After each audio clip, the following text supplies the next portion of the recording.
Hail and well met. Welcome to the first session, which is to say session 0 of the Path Arcana campaign, as run by myself, Eric Scott DeB, a frequent GM here at the Dungeon Scrawlers, and these are my hand-picked adventurers for this campaign. Rhiannon you recognize, Allie you recognize, but you probably don't recognize Brian or Ben. They are going to introduce themselves to you a little bit, but first I'm going to remind everybody that my Kickstarter, Justice Vengeance, Libations for the Dead, is still going on. I funded last night, woo, 100% funding, and now I'm going for stretch goals. We're like $30 away from the first stretch goal last time I checked, and the other one is like $250 over that. So I am hopeful that we're going to get those some of that stuff done. If you like my work and you want to read me writing about superheroes, go check it out. There's an exclusive Kickstarter story that's coming out as part of the Kickstarter. So if you want to read that, you got to be a backer. That's the deal. But there are all kinds of tiers and all kinds of rewards. I'm not really a salesman. Anyway, go check it out. The Kickstarter ends Sunday morning at 7 a.m. Pacific time, which was excellent planning on my part. But it means that Saturday is the last full day to get your backing in. So don't miss it. Justice Vengeance. You can type !Justice in the chat, and it will give you the link. And on that note, I will pass it over. All right. Well, hi everybody. I'm Alexander Pitchford, or Allie. Usually, these days, I guess I'm more on here than I am in the chat, but I'm an author, game designer. I write mostly dark fantasy, and yeah, I'm looking forward to this. But first, I need to tell you guys about one of our sponsors, which, as usual, is Idle Champions of the Forgotten Realms, who we love working with them.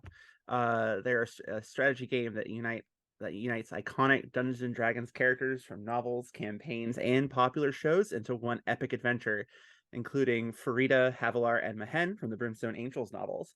The game is available for PC and Mac on Steam and web, Epic Games Store, Google Play, Xbox One, PlayStation 4, Nintendo Switch, iPad, iPhone, and on all Android devices.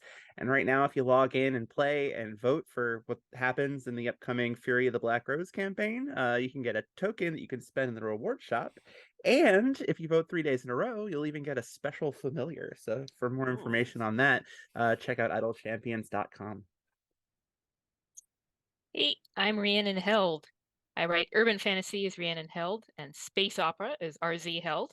And my space opera novella series is now complete. So if you're someone who likes complete series and you like space opera, check out the Amsterdam Institute series. And today I'm going to tell you about another couple of our sponsors. Both make dice. norsefoundry specializes in metal dice. When you roll them, it feels like you are skillfully smashing the rigid armor of the monster horde. They offer other gaming accessories as well. You can find them at norsefoundry.com. Phoenixdice is named for the creature that rises from the ashes because they use all recycled materials for their dice. You can find their dice and also gaming accessories at phoenixdice.com.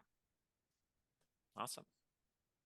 Hello, everyone. I am Benjamin Williams. I actually work in the video game industry for Xbox Game Studios, and I have no sponsors to tell you about and nothing to pitch you, so I will just say that if you should go support Eric because he's a lovely human being and I love his work. Excited to be a part of the game. And I am Brian Cortillo. I am a longtime freelance game designer. You can find my work wherever old copies of Pathfinder Adventure Path stuff is sold. But you'll also find my work in the recently released Dragonlance Shadow of the Dragon Queen that came out just before the winter. And I'm very excited to be playing some D&D and some other games to lead up to our D&D. Awesome. I'm so glad. All right. So, as I said, this is the start of our new campaign, Path Arcana. And it involves the tarot, which I have tarot cards, which are hopefully going to show up if I hold them in front of me. these are the Persona deck of Major Arcana Tarot cards, which those of you who know I love that series will have probably recognized. No. No. And this is session 0. So what you're going to see tonight is planning for our game and some stories, because since Ben taught me this technique some years ago, I have decided that starting a campaign with a fiasco game is the best way to do this. It produces great connection with the characters, gives you kind of a sense of who they are and the things for me to develop, what resonates with the players, all of that stuff. That's how the Westgate Irregulars campaign started, and that went for 3 years. So if it ain't broke, don't fix it. So 3 years. I didn't sign up for 3 years. too late, Brian. You shouldn't have said yes. All right. So This deal's The getting worse all the time. the first thing we're going to do is that everyone is going to roll 4 d6s, and you're going to keep track of what the numbers are. Okay. Now, this is a slightly modified version of Fiasco. We're not going to be handing people dice and stuff. This is to generate elements for our story. So I am going to note them down on my side, and I will eventually, well, no, I'll just type them into the Roll20. Can we see the Roll20, Yang Yang? As always, our classic God in the machine, Yang Yang Wang, is doing the tech stuff for us. So I'm just going to put these numbers in. Starting with Allie, tell me what numbers you generated. Not on mute, preferably. It's always somebody. All Hopefully right, that's not a mark it on your bingo card, everybody. yeah. All right. Regardless, I'm just gonna roll it in the Roll20. Sure. Okay. 6, 6, 6, and 4. Oh, Wow, that's well, excellent. I guess. Excellent. For a different generation, yeah. 666 and 4. 4. Okay. And then I'm gonna need Rhiannon. Here, I'm doing them in person here. Mhm. 6631. 6631. And Brian? 2366. 2366. Oh, I put down 5s. Why did I do that? Okay, and Ben. Also going analog, and I thought I was going to get like high 4d6 damage roll on this one, but Allie beat me, and I got a 4, 4, 5, 6. 4, 4, 5, 6. Okay.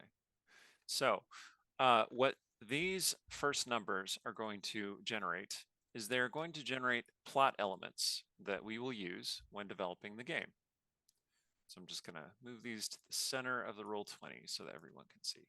Okay, so the first thing that we need to develop, and we're probably going to roll some more dice and develop some more stuff, but we're going to use these dice to develop relationships among the characters.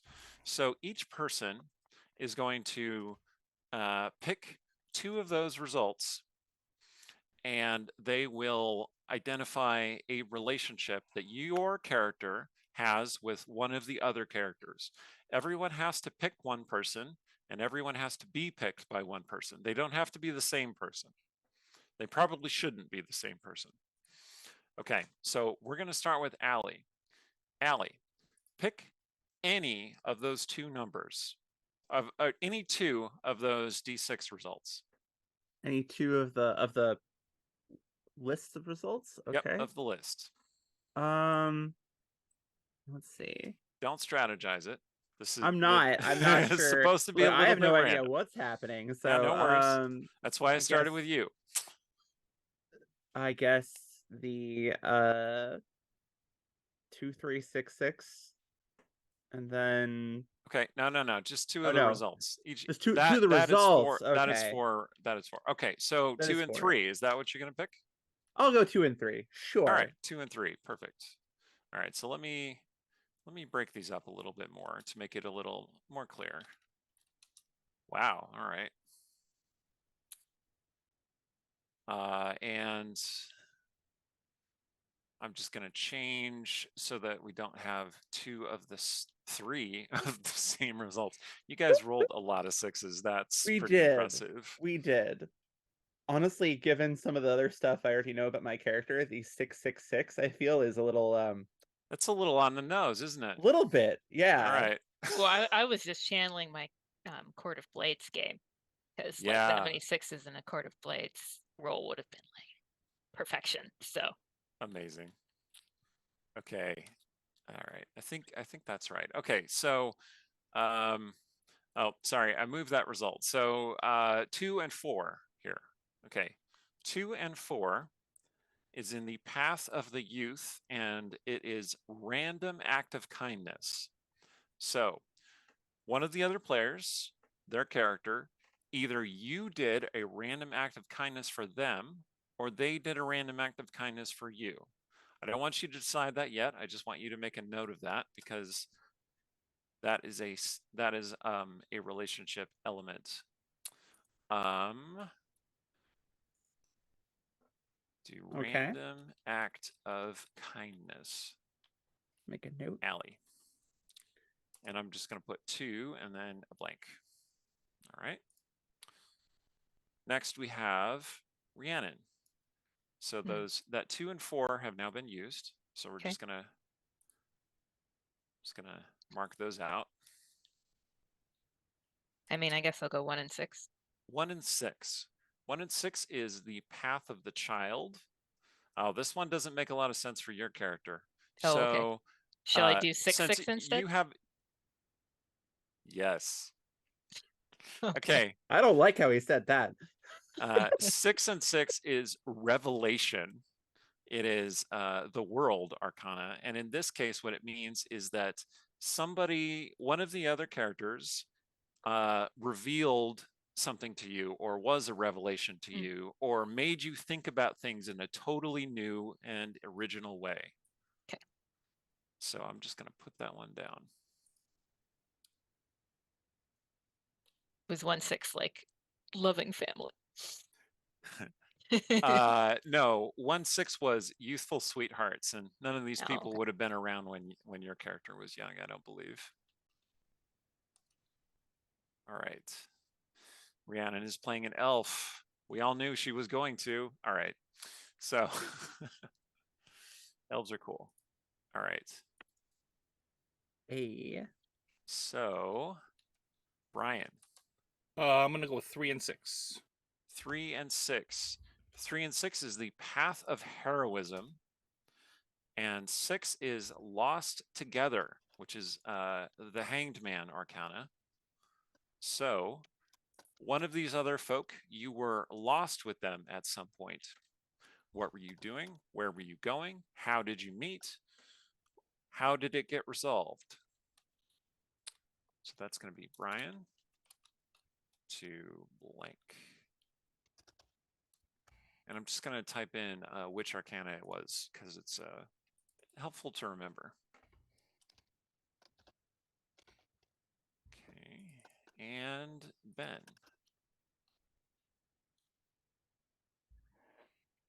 I'm going to go with 4 and 5. Okay, 4.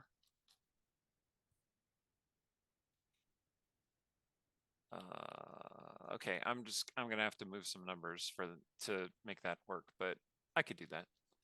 So 6, 3, and then we'll put 5 there. Okay, 4, 5. That's the thing about Fiasco, is that you can kind of like strategize it a little bit, and oh, okay, yeah, I understand why you did this. Okay, 4 and 5 is the path of regret, and it's made a bad deal, which is part of the devil arcana. Okay, made a bad deal, Ben, to blank. Okay, there we go. All right. So that was the first set of generating plot elements. And now let's go ahead and assign which of these elements belong to which person. So I'm just going to move the dice out of the way for a second. Does somebody want to jump up and say, I did a random act of kindness to Allie's character? Or let's start with this. Let's go with this next. So tell me a little bit about your concept for your character. If you don't have much of a concept of your character, that's okay. We'll get there next. So let's start with Allie. Allie, tell us a little bit about your character. What would we see meeting your character on the surface? My character is kind of born into a family of high standing. That would probably be evident fairly quickly, at least with the just the way she holds herself, manner of dress, fairly reserved, straightforward, kind of closed off, I would say, in a lot of ways. Wouldn't call her taciturn. Certainly personable, but just not open. Okay. What about your character physically is striking or memorable? On the taller side, more than anything. Now this also depends on whether certain elements that we were talking about in her story have occurred yet. Let's say that they have. Okay, that's a completely different kettle of fish. Because what I was gonna say is, like, you do have wings and horns, right? That is the thing I was I'm operating. Okay. I was operating on the assumption that we hadn't done that yet. Hmm. So yes, she is a very pale, statuesque woman with black wings coming off of her back and a pair of curved horns that kind of go back behind her, like kind of to the sides and behind her head. Slightly pointed ears,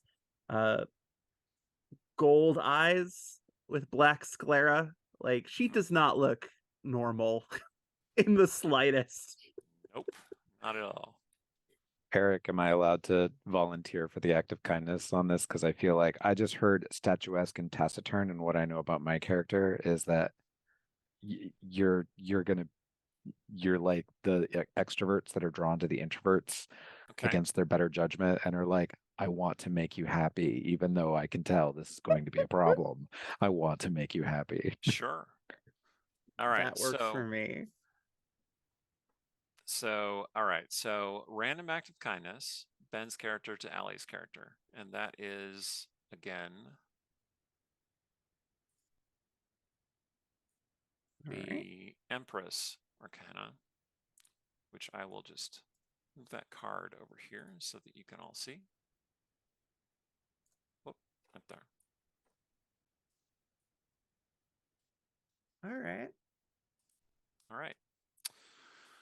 Okay, Ben, since you jumped in there, why don't you tell us a little bit about your character? What would you notice immediately upon meeting this character? This is in the current day, not in the past. Right. Although you might be telling stories about the past. Yes. My character would be youthful, impeccably but not expensively dressed, and seems to always have a smile ready for everyone. Is sort of concerningly obsessed with baked goods and seems to have like a bit of a hedonism vibe, but not a like himbo hedonism vibe, but more of a like just taking pleasure in maybe like odd things, but definitely being a very much like I'm here to enjoy life kind of a situation. Though there are moments, if pressed, where actually maybe you don't want to press him and find out what happens when he gets pressed. Okay, so who did you make the bad deal with? Somebody want to jump in? I mean, I feel like Ansari doesn't have anything to offer in trade for anything. That sounds like a recipe for a bad deal. Ooh, what did you promise me? All right, What did so you made a bad overpromise? deal, Ben and Rhiannon. We can Well- develop that. We can develop that later. You don't have to With decide the yet. best of intentions, just to have that out there. Made She bad would deal with be good intending to intentions. hold up her end of the bargain, but it must not have worked out. All right. Okay. All right, Rhiannon, tell us about your character. So Ansari is an elf, which is weird for this world. Yeah, there aren't a lot of elves running around. So that makes her stand out right off the bat. And then the other thing that probably is noticeable about her on first blush is that she is really bad at like chairs. And she seems like she's very charmed by sort of the idea of like having, like a chair and a table, and you're supposed to like sit at them and like stay there, and you're supposed to like not be sitting all like weird or like sitting on the table. So she's certainly very curious, but she's just bad at like civilized life in a kind of weird, slightly off-key way that's not, totally silly or anything like that, but just like she's not quite used to being indoors this much. Okay. And the relationship that you generated was revelation. So which character is involved in that relationship with you? Either you were a revelation to them or they were a revelation to you. Or maybe you discovered a revelation together.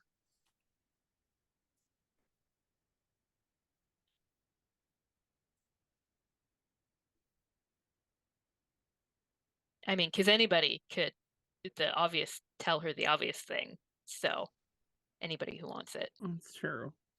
The revelation is that's not how you sit in a chair, darling. Well, that too, but I mean, I think, Danos, who's an artificer, would be stunned to meet an elf. And stunned to meet someone who didn't know how a chair worked. She knows how they work. It's real weird. Okay. So Ansari and Danos are in this revelation together. Okay, tell us a little bit about Danos, Brian. So Danos is kind of like if you took the picture of a stereotypical steampunk gnome and stretched him out. So he's human. He's average human size. But he's got these eyes that dart around. I don't know if any of you have ever had that friend that if you're like walking around an old castle, he's the one to say, if you took that keystone out, that whole archway would collapse. He's always like analyzing the space around him and the technology of it. He has brown eyes, but when he's infusing magic, they glow purple around his iris. And he wears far too much stuff at any given time. He's got empty bottles and like sheaths for crossbow bolts and all kinds of stuff strapped to his gear, but it's all mismatched and oversized or undersized and doesn't quite line up with what you would think someone who was gainfully employed and completely in charge of their own senses would do. But he always seems to have the right thing with him. Okay. And which of these characters did Dano get lost with? It seems like, really, everybody is involved in a relationship of some kind. So you could pick anybody and it would make as much sense. But, if anybody wants it to, be them, go for it. Just let me know. Could easily go with Lucretia there. for Okay. me. Getting lost somewhere. Yeah, it shouldn't be Ansari. Ansari's lost is a specific thing. So That's right. Ansari was lost alone for a long time. Okay. I'm just gonna warn everyone now that I'm gonna need like whatever the in-world version of Coco Chanel is so that I can turn to Brian's character and be like, you know, this person always said just turn in the mirror and take the first thing you notice off. Okay. I need you to leave 16 things by the door before you leave. Right. By first thing, it's going to be like an entire bandolier of things. Like, Okay. So we have determined some character relationships, which gives us some sense of some background, some story hooks there. Let's use these other dice to determine some other things, other story elements that we want to put in. So you basically have 3 choices. Each of you is going to pick one of those other sets of dice, and it's going to be an item, an NPC, or a plot element. You can also reverse the numbers if you like. So it could be 6-4, or it could be 4-6. It could be 1-6. It could be 6-1, etc. Whatever seems right to you.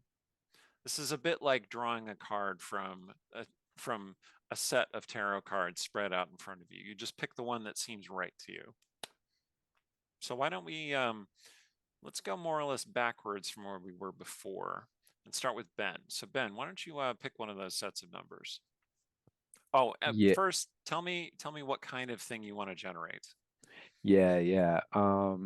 I'm probably thinking an NPC is gonna be my jam. Okay. NPCs. And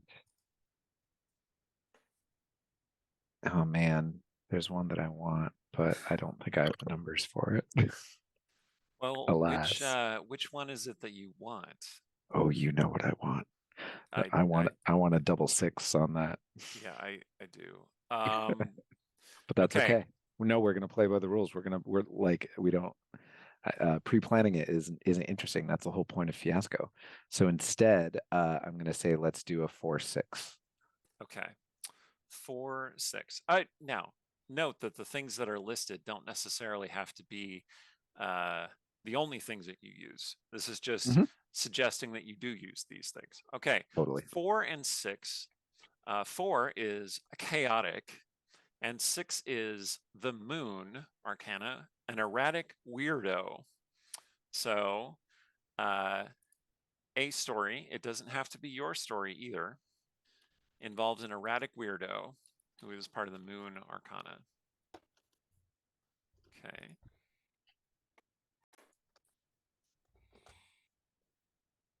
And let's do Brian next. 6 and 3 is still available. 6 and 3 is still available. I will take that. And I have no idea what it is, but I will take it. Cool. And what are the choices again? It's NPC, item, or plot element. Let's go with an item. Okay, item. Well, 6 is the wondrous item list, and 3 is a necklace of missiles. Oh, that's perfect. Okay. I'm sure something interesting can happen with that. That is unsurprisingly an item from the Tower Arcana. All right. Let me just type that in. Necklace of missiles. Tower. Okay. That won't be dangerous at all. All right. So 6 and 3 down. And the erratic weirdo was 4 and 6. Okay. So uh-oh. I've marked off 5 things. I should have marked off 6 things. I don't remember what the other one was. Dang it. Well, it wasn't 1 and 6. Nobody took that one. Okay. Let me just look. Technical difficulties. Somebody start humming. Oh, it was the 4 and 5. Okay. Good. Okay. So, Rhiannon or Allie? Let's go with Rhiannon. So, Rhiannon, 1-6, 5-6, 6-1, or 6-5? I was gonna do the 1-6 before, so seems All like I right. should do it now. And would you like that to be an item, an NPC, or a plot element? I mean, it's either a plot element or an item.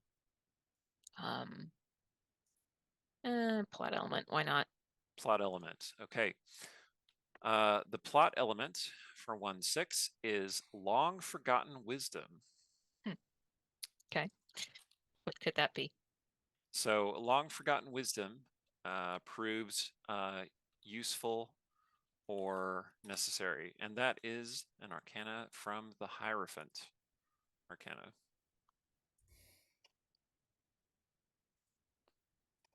Just move that card in here.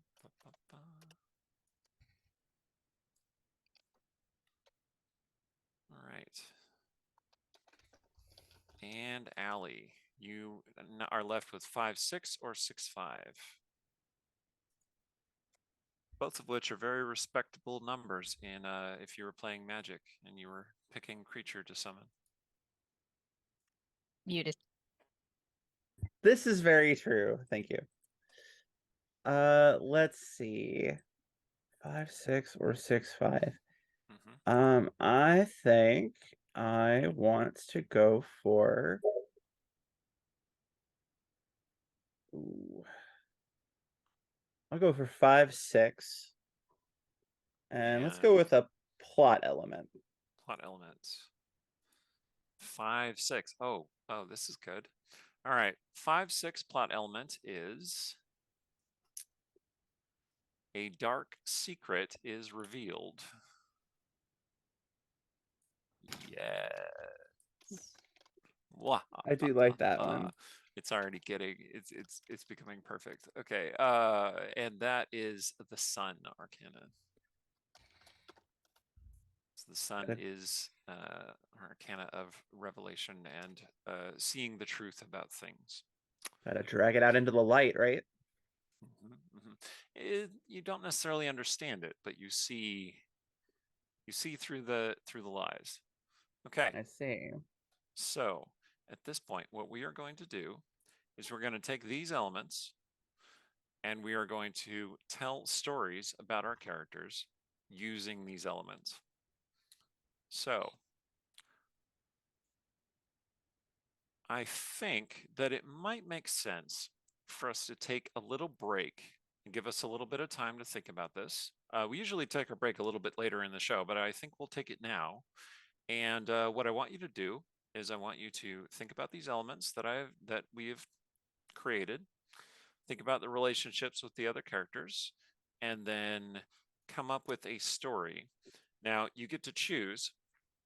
You can either set the premise of the story, or you can decide if it ends well or poorly for your character.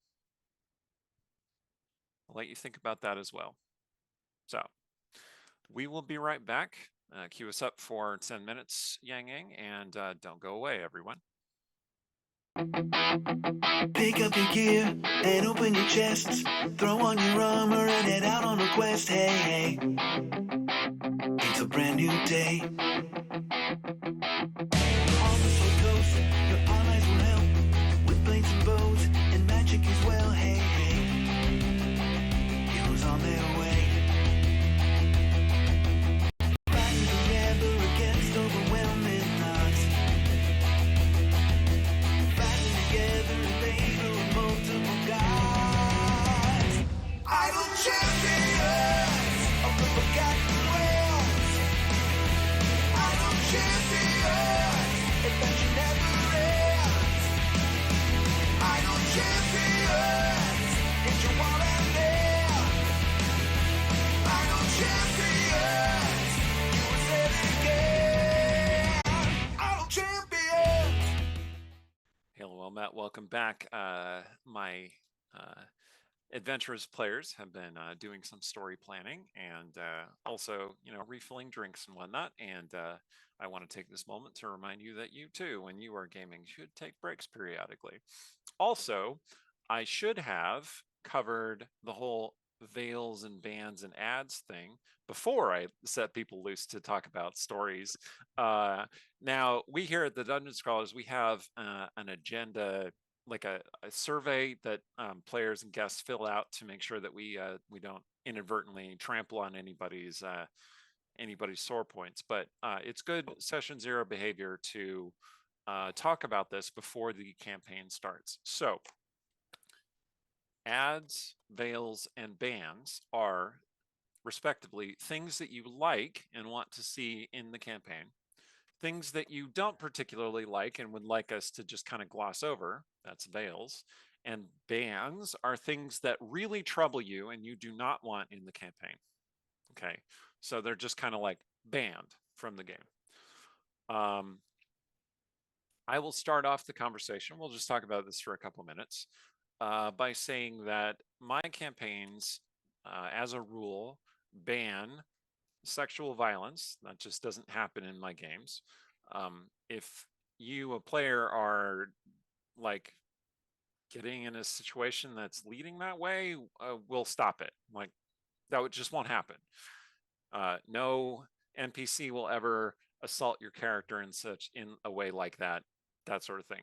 I also, as a veil, am not too keen on seizing somebody's will or manipulating their agency. If somebody casts a charm spell on you, I will always have you determine what you do. I will just give you directives.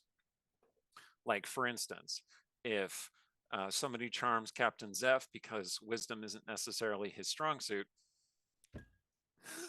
I'll say, hey, Ben, I want you to go stab Allie's character. And he'll go and do whatever he does to do that, right? Okay. And I try to avoid that. I consider enchantment magic the evilest magic. So if you meet with an enchanter, they are the evilest person in the campaign. Okay. Well, ads, I think, is a little bit unfair because I'm the DM and I don't want to spoil anything for you. So let's go next to Allie. Well, start with any of those three that you want. I mean, I always tend to be really flexible as far as these sorts of things go. There are obviously there are a couple things that I don't want to see. You pretty much covered most of it though. I'm not too keen on, real world sorts of bigotry, just because I get enough of that. I get enough of that in the real. Don't need it. Don't need it in my game time. So avoid at all costs if possible. So that's an important question I want to bring up. Real world sorts of bigotry. Bigotry is a very wide, expansive spectrum. So homophobia, transphobia, things like that. I'm not going to put in the game. Like, that's silly. I don't want to add those in. Wealth disparity, like rich people being assholes to young people, or not young people, poor people. Is that something that would bother you? That's or is that okay? I mean, obviously it's awful, but it's not something that would fundamentally make me uncomfortable in a game setting, that kind of thing. Yeah. See, there's a certain nuance about bigotry and oppression. That's fair. So I just want to make sure that we're on the same page. Okay. And things that you really like and want to have in the campaign. Obviously, ladies with horns and wings is the thing that you like and want in the campaign. So, yes, Lucretia exists, so this is true. I like.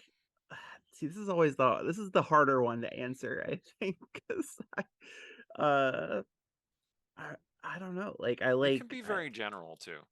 I like, dark, the kind of dark, twisty turns to the plot. I like,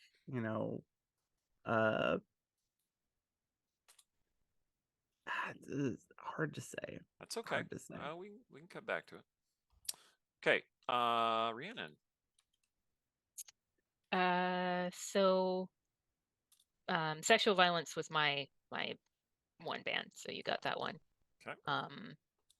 I would Yeah, say we here at the Dungeon Scrawlers were pretty keen on avoiding that bullshit. Like, no. Yep. And Veils, I would say that having my own character do necromancy or necromantic adjacent things Ooh. does not thrill me. Like, Okay. I don't have some kind of problem where I don't want to see it or I don't want people near me doing it. Like, I don't care. But if you're like, your character must, raise a zombie. You don't want to be complicit. Is that what you're Not saying? even that. Like, it's not that I have some moral objection to it. It's kind of gross. Sure. Yeah. Valid. No, that's Now I totally see why valid. Eric discouraged me from doing a grave cleric. Yeah. No, Well, I mean, it's mostly because I don't want to yuck anybody's yum, though, is the thing. I'm just like, that's why, like, anybody else can do whatever. It's what my character is doing, because Gotcha. it's not a yum for me. Gotcha. And things Indiana Jones jokes, but you know this. the new people, I can explain that. Yes, please do. So, being a professional archaeologist, people like to tell me Indiana Jones jokes, and they weren't really funny like the first time very much, but like, you're not the 20th, you're the 200th. And occasionally I do run into people where you're like, oh yeah, Indiana Jones jokes, ha ha ha, not for me, no fedora jokes, and they're like, but what about whip jokes? Okay. And I'm like, no. In fact, that is also a no. So Gotcha. All right. So also no Brendan Fraser era mummy thrown in, I'm assuming. Well, so the thing about adventure archaeology. I'm teasing. Okay. Yeah, let's talk about this, because Brendan Fraser the Mummy is a formative thing for a lot of people. He's very cute. Like, so honestly, they're separated in my head, and the weird thing about Indiana Jones is they try to like bring them together, because he's like, it belongs in a museum, and I'm like, okay, but missing the nuances and like in its country of origin, and actually it's not about like displaying it, it's about like the data, but it needs to be for the people who are the descendants. And like I get all like, oh, where it's like there's monsters and giant scorpions and we're gonna run through the tomb. I'm like, whatever, man, that tombs don't work that way, like your traps no longer work, like whatever, we're not even pretending, and that's a-okay with me. Oh yeah, you're into D&D logic at that point. Like, yeah, exactly, right? So mummy good. I'm a fan of that movie. So if we have archaeologists, they need to be ridiculously hot. Got it. All right. That was your takeaway. Well, okay. That was my takeaway. What do you want? All right. Safer, you want to leave the archaeology to me. I will provide it. Yeah. Give me the old shit. I will archaeologize it for you. Okay. Yeah. Yeah. Awesome. Okay. All right. Ben? Yeah, I actually want to start with the ads because I always like starting with the positive. Eric, you know this from past games with me, is that I always need at least one NPC that I can like unquestionably trust and get along with. I hate the feeling that every NPC, like I have to insight check every NPC about everything all the time. I want at least one, if not a couple, where it's just like, you're my friend and I know you're my friend and I know I can trust you. And even if, but that doesn't mean that you can't then have that NPC maybe like do some shady stuff. Because I know that in the spirit and interest of the story and dark twists and things like that will come around eventually. But yeah, that is NPCs who have dark secrets, but those dark secrets are not like betraying you. Right. Or even if they do betray me, like you and I would have the trust that like, okay, so this is that NPC that I know we can trust. So I know you're doing a thing. I know it's going to come around. You know, this isn't just some cheap cheap enchantment magic that like went Fair away. enough. Fair enough. Also, I love the enchantment being the most evil magic. Like, there's like the lich that's consuming people's souls. It's like, well, at least I'm not like the bard over there. God, like that guy. I forgot my ad, which is cats. I'll own it. Okay. Yes, cats. Fair. All right. Yeah. Awesome. So yeah, that's my ad. I like it. I like to have at least one or two NPCs that I'm like, you are unequivocally my friend and I can trust you. And then as far as veils and bans, like I don't have any hard and fast ones. I feel like I guess that I do D&D as a social thing and that I like to have fun. I love exploring dramatic things. I would say that if the themes start to get too sort of like dark in mental health areas and we are just sort of like sitting in that theme for like multi sessions at a time, I'll probably stop having as much fun. Okay. But it's not So, a veil on deep inquiry into mental health. yeah, I mean, yeah, I'm not saying that we can't do it, and I don't want to discourage any other character or player from exploring those things, but I'm just saying like if that becomes like the thing that we do for 6 sessions, Okay. that's gonna harsh my vibe a bit. That's fair. Brian. So I'm not sure whether I want to say that these are bans, but these are pretty strong veils. And that's violence to children and body horror. Okay. Oh, body horror, Brian. Oh, no, it's fine. It's fine. I understand. when I say body horror, I mean like graphic descriptions. You know, things are going to happen. It's a D&D campaign. I get that, but like really intense descriptions, they do a thing that I don't particularly appreciate. And this is a totally reasonable thing, especially to say to me, as I occasionally GM as a horror GM, and body horror is kind of a go-to in my horror games. So yes, Right. We've met. I was joking. I totally respect his feelings on this issue, and I will keep that to a minimum.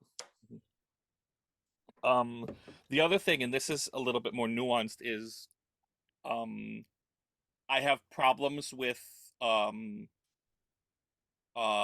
enslavement on the basis of species or ethnicity.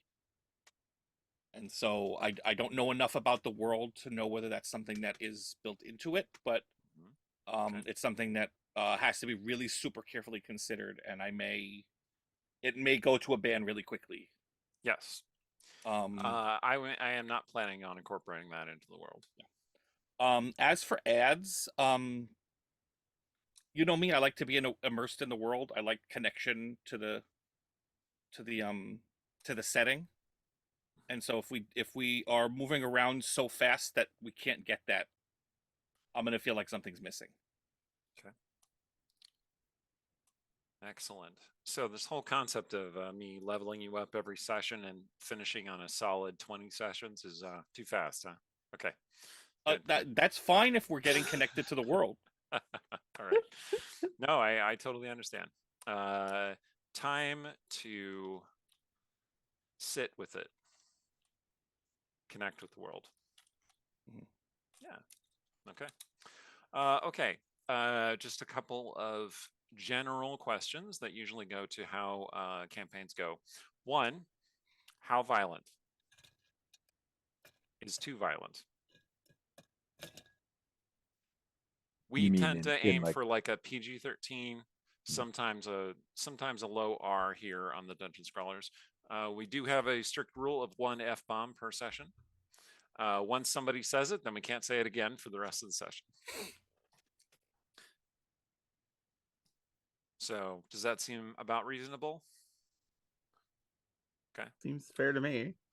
How sexy is too sexy? Slightly more complicated question. Again, we try to aim for a PG-13 level here. We do fade to black pretty quickly. There's some flirting and suggestive innuendo from time to time. Does that make anyone uncomfortable? And you don't have to tell me directly in front of everybody live on the screen too. You can message me personally afterward too, and say, "Hey, don't flirt with my character, bro. It's weird."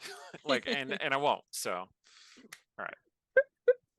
I mean, Eric, if you don't have NPCs flirt with my character, I'm going to be sad.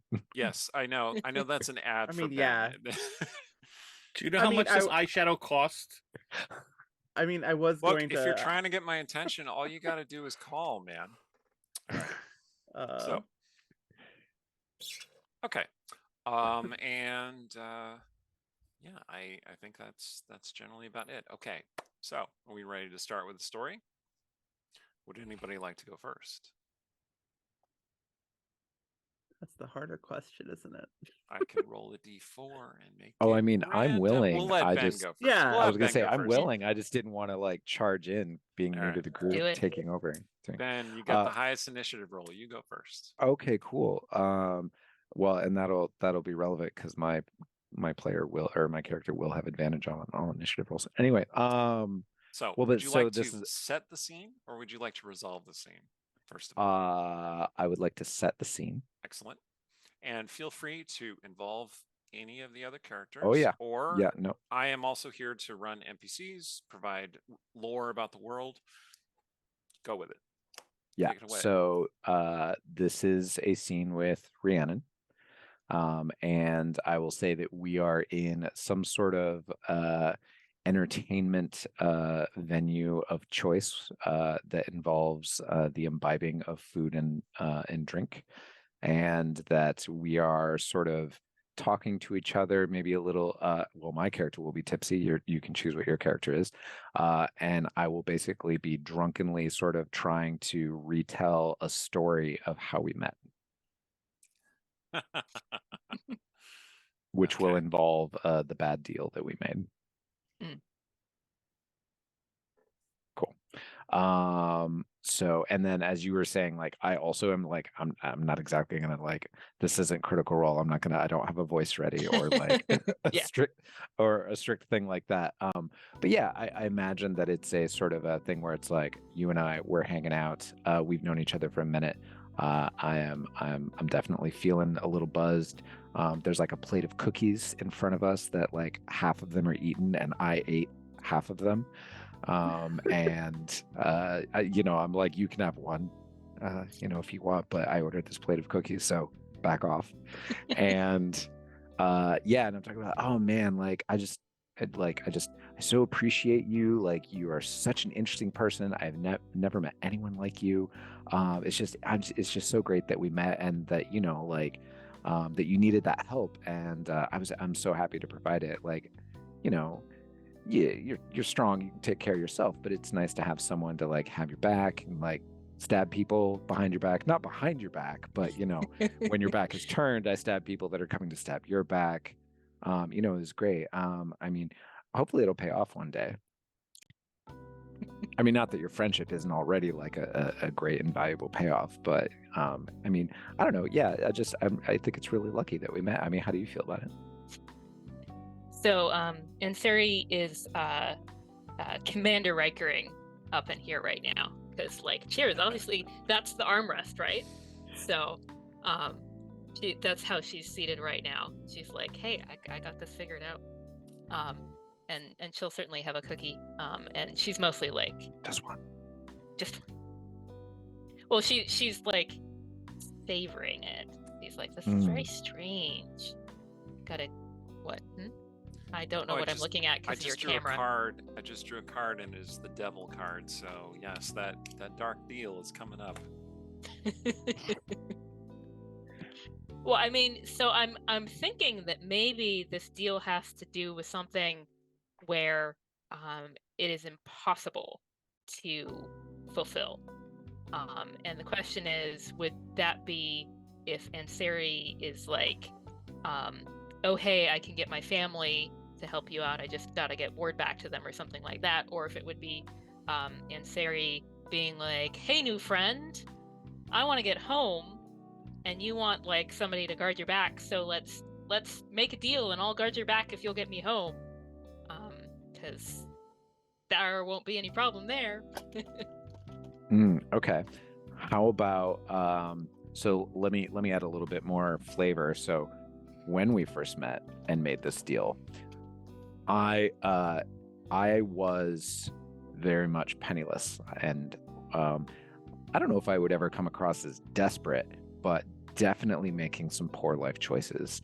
And I would basically, I think that since you're an elf, and I don't know anything about elves because elves are rare in this world, but I assume that you must be some sort of like insane, like all powerful, like crazy, important, rich, wealthy, smart, just goddess on earth. And Definitely very magically powerful, at least. Yep. And I am going to offer you whatever service it is that you need, and in return, I'm going to ask you to kill a blue dragon for me. Or with me, preferably actually with me, not for me, but like help with that. How do you... Well, so I'm thinking like, Is that impossible enough? yeah, that's pretty darn impossible. And when she's sort of, if she needs a local guide, and she's like, sure, yeah, killing a dragon, this seems like something I could do. I mean, that's a very bad deal to make. Yeah, because you're gonna elf magic it and like hold it to the ground for me so that I can go and like pokety poke, do the things. Like that's what's gonna happen, right? Well, and you have some kind of like magical weapon, right? It's gonna make it easier. So, I mean, obviously, if you're going after a dragon alone. Oh yeah. No, I mean, don't worry. Yeah, no, it'll get through. It's just it's kind of chompy. It's easier if it holds still. I mean, like I'm pretty good, but like dragon, things and stuff. And I would say that like while we're making this deal, like I would be pretty suspicious. And what I mean by suspicious is that it's like, even though my clothes are impeccable, there's maybe like key clothing items that are missing, not for like sexy purposes, but just sort of like, I have an impeccable boot. Just one. one of the boots, yeah. And I have like a really lovely fine linen shirt with no coat, like no vest, like no gear. In fact, I think that I just have basically like a sword and basic clothes. So it seems as if I maybe fell on some very, very ill luck, and you have a suspicion that the blue dragon has something to do with that. So as these two are sitting across the table, trying to convince the other that they are capable of killing a blue dragon, people in the tavern, which has live music going on, there's a set of bards who are up on stage playing a series of very strange-looking instruments. Ansari has never seen these sort of instruments before. A couple of them look vaguely like wind instruments, like flutes and like horns you're familiar with. But these have all kinds of knobs and tubes, and some of them even seem to have like they flicker, like there's magic powering them. It's very strange and very distracting. And also, Ansari is herself very distracting to certain people in the tavern who keep like sneaking glances at her because, well, in all your travels in this world, Ansari, you have not met another elf. It seems that the elves are not as common here as they are where you hail from. Just got to get back there. And Zeph, do you have elven heritage of some kind, or are you a human? I am a human. Okay, cool. I was trying to recall if you were partially an elf or just entirely human. Okay, cool. Yeah, you don't encounter other elves or people who are similar to elves, so this Ansari is certainly an interesting person. So I'm thinking that the service, so you said get home. So the service, I was like, well, like I'm a ship captain. Like I have a ship, had a ship. There are ships, and I know how to pilot them. And I can take you anywhere you want to go. So we just Yes. I'm sure we're gonna need to like get some gear and do a little searching around. But really, it's like get ship, kill dragon, take you home. It's pretty, because it's just, we just need you, and then I stab it, and we're good, right? I mean, obviously, and then we get the ship, and we can go back to where the elves are. Like, clearly I crossed some distances. It's weird. Anyway, so, and it'll all work out. It'll be great. Oh yeah, I mean, because I'll be driving the ship, so I mean, it's totally gonna work out. And I mean, I don't mind that it's far. We can go wherever you want. In fact, I love trying new things. Have you had? Well, no, you did have a cookie, and you can't have any more. But they put like some sort of dry. I think they put currants in the raisin, or currants in the cookie. Who would think of that? It's great. And so a deal is made, a pact that will certainly not affect your lives for the rest of your lives, however short that period of time happens to be. All right. And was this a positive outcome or a negative outcome? What do the rest of us think? Everyone except Ben. If you think positive, thumbs up. If you think negative, thumbs down. Ready? 1, 2, 3. Ooh, okay. one negative for Captain Zeph there. All right, who would like to do a scene next? Someone other than Ben or Rhiannon, I would imagine. So, Danos has a habit of messing with his stuff in inappropriate places. So as he travels around, he grabs we have some raiders. Is that right? Sorry. Oh, welcome, Raiders. Good to see you. Oh, hey. Welcome to the show. We are doing a D&D fiasco game right now. You are welcome to stick around and partake. Welcome, Right. Raiders. So you're about to hear the horror story of Danos and how he got where he didn't intend to be. excellent. So he has a habit of picking up materials, ingredients, things that may not be attended to in some locations, and then find a nice quiet spot, sometimes in the back of a tavern, sometimes behind the tavern, sometimes in an alley, and trying to figure out what he can make use of. So he's always got some set of tools, woodworking tools, a small hammer, something, where he's reshaping something, whittling, fiddling, finding a new use for something that maybe he probably shouldn't. And every once in a while, that leads to him having to run away, or being chased rather ferociously. Which of those is happening this time? Unfortunately, neither. Uh-oh. So, what happened in this particular case was he found a set of keys. They weren't on anybody's belt. They just happened to be in an alley that a couple of people had just recently walked down, and he picked them up, and they looked like some nice sturdy metal that he could make some interesting gadgets out of. Not realizing that maybe those keys opened something and might be of use, he started hammering and bending, and he has his favorite little pair of like jewelry tweezers to bend the little tines. He was trying to make something nice. Those gears and little like clockwork gadgets they require really finely hammered metal, so you need small keys sometimes. But when the city guards who came back to get their keys, when they realized where they dropped them, found him, Danos didn't notice and wound up with a sack over his head. Okay. And a blackjack to the back of his head, and then he was on a cart out of town.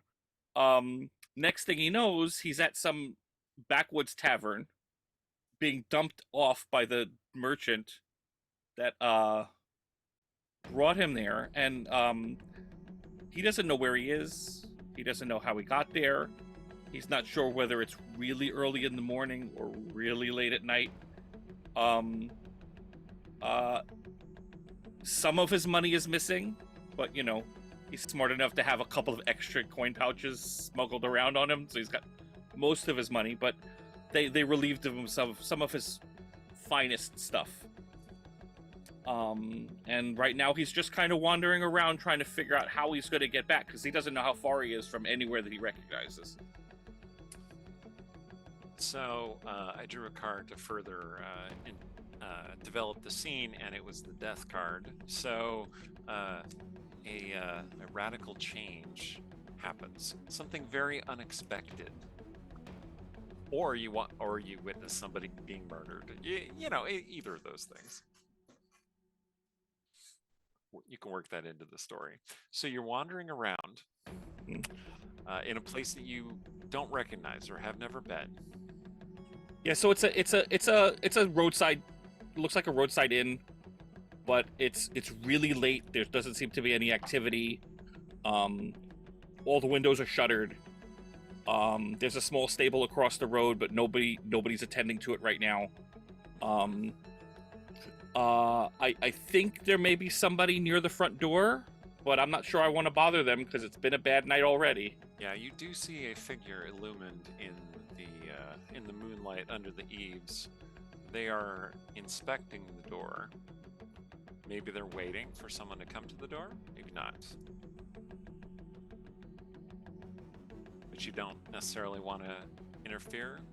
I'm gonna cautiously approach, but you know, I'm still rubbing the back of my head and trying to figure out how much of a bump this is going to leave, because you know, I try not to get hit too often in the back of my head or in the front of my head, but I got the goggles for that. Okay, so at this point I'm going to ask for a vote. Is this a positive outcome or a negative outcome? Ready, set, vote. Oh, okay. So the cloaked figure turns around abruptly to look upon you, and you see that it is a priest by his vestments of the Church of the Star. And he goes, oh, you startled me. Star. I'm sorry, I don't know where I am. I know who I am. I'm Danos. Pleasure to meet you. But that's about all I got. Yes. Are you a traveler? An aspirant? Yes. You must. I aspire not to get hit in the head anymore tonight. A fine thing to aspire to. Please come in. I have food that I can share. This is a way house, and I happen to have the key. And he jingles the key. Oh, I have bad experience with keys recently. Don't worry, I shall use it myself. He opens the door, and there's just kind of a plain common room inside with several cots, a place for travelers to stay. Just come in. I have food. You look a little injured, friend. Perhaps I can assist you. I'm gonna look up and down the road because I'm not sure. What's my understanding of the Church of the Star? The Church of the Star is one of the few very organized religions. Faith in this world is focused around the Arcana, the major Arcana. They are similar to deities in some respects. The Star is the only one that has an actual organized church that spans various lands, and their dogma is hope in the darkness, continually hoping for good things, and they achieve those good things by helping others. So they're pretty much. You could assume that a priest of the Star is generally a pretty good person. Not always, but sometimes, most of the time. Okay, as you're considering the offer to come into the hut to help to have some food with the priest,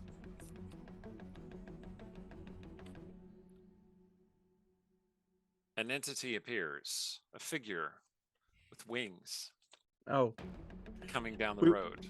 we were doing this pre-change. Oh, okay. It looks like the figure has wings, but they were really only shadows in the darkness. Perhaps my vision is somewhat blurred from having gotten knocked in the head. I'm Yes, imagining you just the thought future. for a second that there might be wings, but in truth, it's just a young person.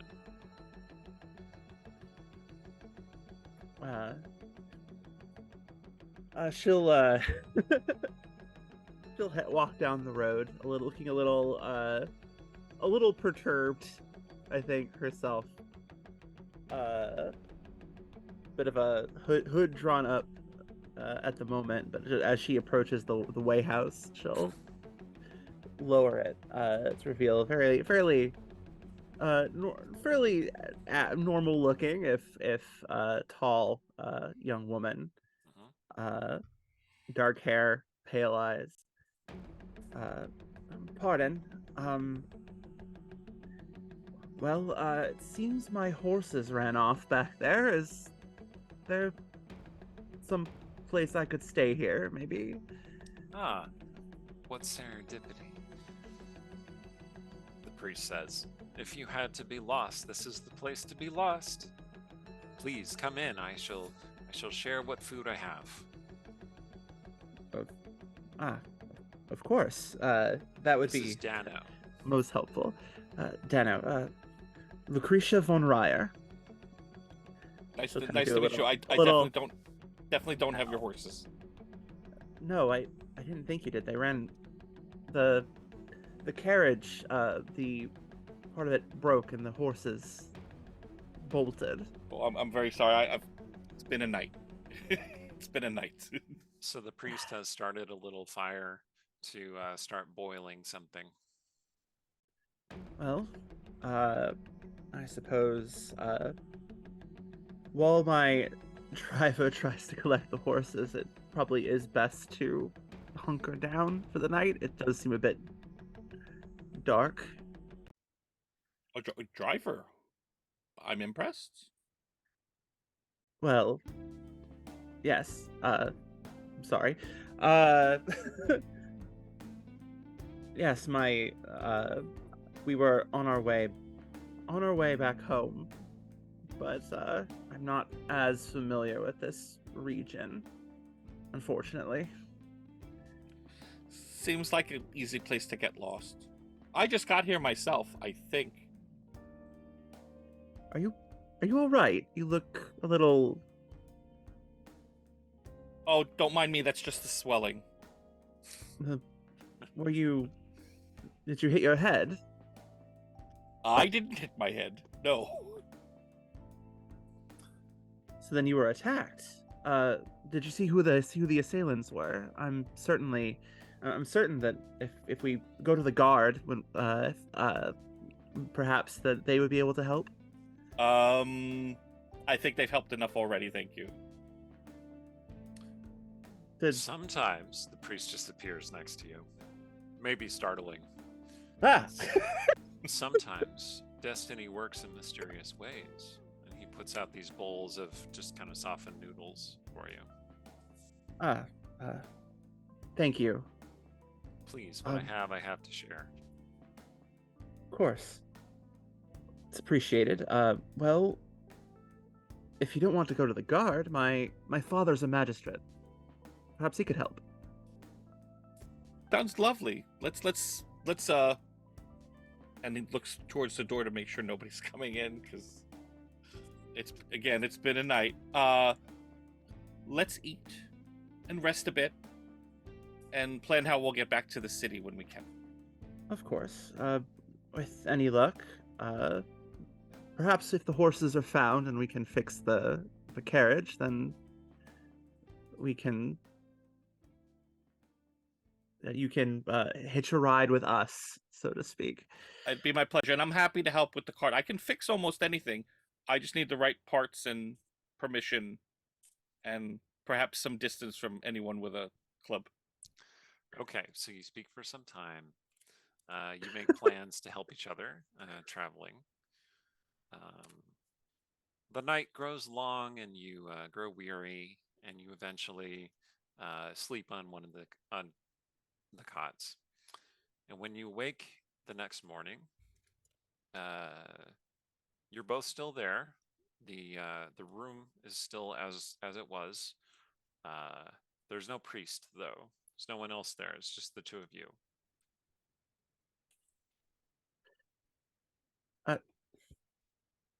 Did our host depart? I'm just waking up. I don't know. Is there any sign of how long ago he might have left? Is the fire still hot? Is there any food out? You test the cook fire. Bone cold. Nothing going there. There is a key that is lying on the one table in the room. And there are 2 soup bowls, although they don't seem to have contained anything except dust for a long time. I see. Did this place look quite as disheveled and unused? No, there was certainly someone here last night. I'm gonna go to the door and open the door and see if the outside looks any different from when we arrived. Door's locked. I'm gonna take the key. I'm not gonna modify it in any way this time. And I'm very carefully gonna unlock it. Okay. And start to pull it open. You start to pull it open, and you hear the sounds of fighting not too far away. Clash of swords, raised voices in pain and in challenge. A battle is underway. Well, I'm not sure we want to go out there. It seems Well, rather contentious. someone might be in trouble. And as you're looking up and down the street, the morning mist starts to clear, and you see that there are bodies lying in the street. It appears that this whole kind of way station was the site of a battle, and that has left dozens dead. Human forms and goblinoid warriors. There seems to have been a hobgoblin invasion that somehow you dodged by being in this way station. The fight's still going on? Not here, but you know, these bodies are relatively fresh, like within the last couple of hours, perhaps. And does it seem like the fighting is on all sides of us in one direction and not the other? It seems like they're mostly to the north of where you are. Okay. Is that the direction of of home? Well, you're not sure because you're not sure where you are. But you do realize that of the slaughtered troops, one was caring for 2 horses that are kind of near the entrance to the tavern where you are, and is holding them, and the horses are trying to kind of pull free of the reins, which are wrapped around this guy's arm, but like he's dead, so the horses are just like pulling him. He's just... I think Lucretia at this point will step out. Here, let me. And she'll kind of try to like, it's all right. It's all right. And she'll try to like calm the horses while she tries to extricate the dead guy from the reins. Okay. Yeah, you're able to extricate the corpse from the horse reins, and you're able to get the 2 horses. Would you like to mount up and get the heck out of there? That seems like I'm gonna mount, and then I'm gonna turn to Lucretia and say, which direction should we ride? Which direction would you say, Eric, the carriage was in? South? South? Away from the battle. Yes, let's south. We'll ride back to the carriage. Perhaps then we can reunite with my driver, and perhaps get out of here. It might be the carriage might be a loss. Okay. These aren't your horses. I don't think they are they? They are unfamiliar horses. These are not my horses. Anyway, so you ride away from the town. You had a positive ending. Everybody voted positive for you. And when you tell this story hereafter, several folk will react by making a long symbol with their hand like this and saying, "Oh, you must have encountered the hermit." That's the only explanation. All right. The hermit. Who would like to play another story? Before we go on, can I just say that, Allie, when you were saying like, "Oh, it's gonna be okay," I thought you were talking to the dead guy hanging out. Like you were like, "It's gonna be okay. I'm gonna get you out of here." And then I'm like, "No, of course, never mind. No. She's not talking to the dead guy. That doesn't make any sense." Good job, Benjamin. Well done. Well done.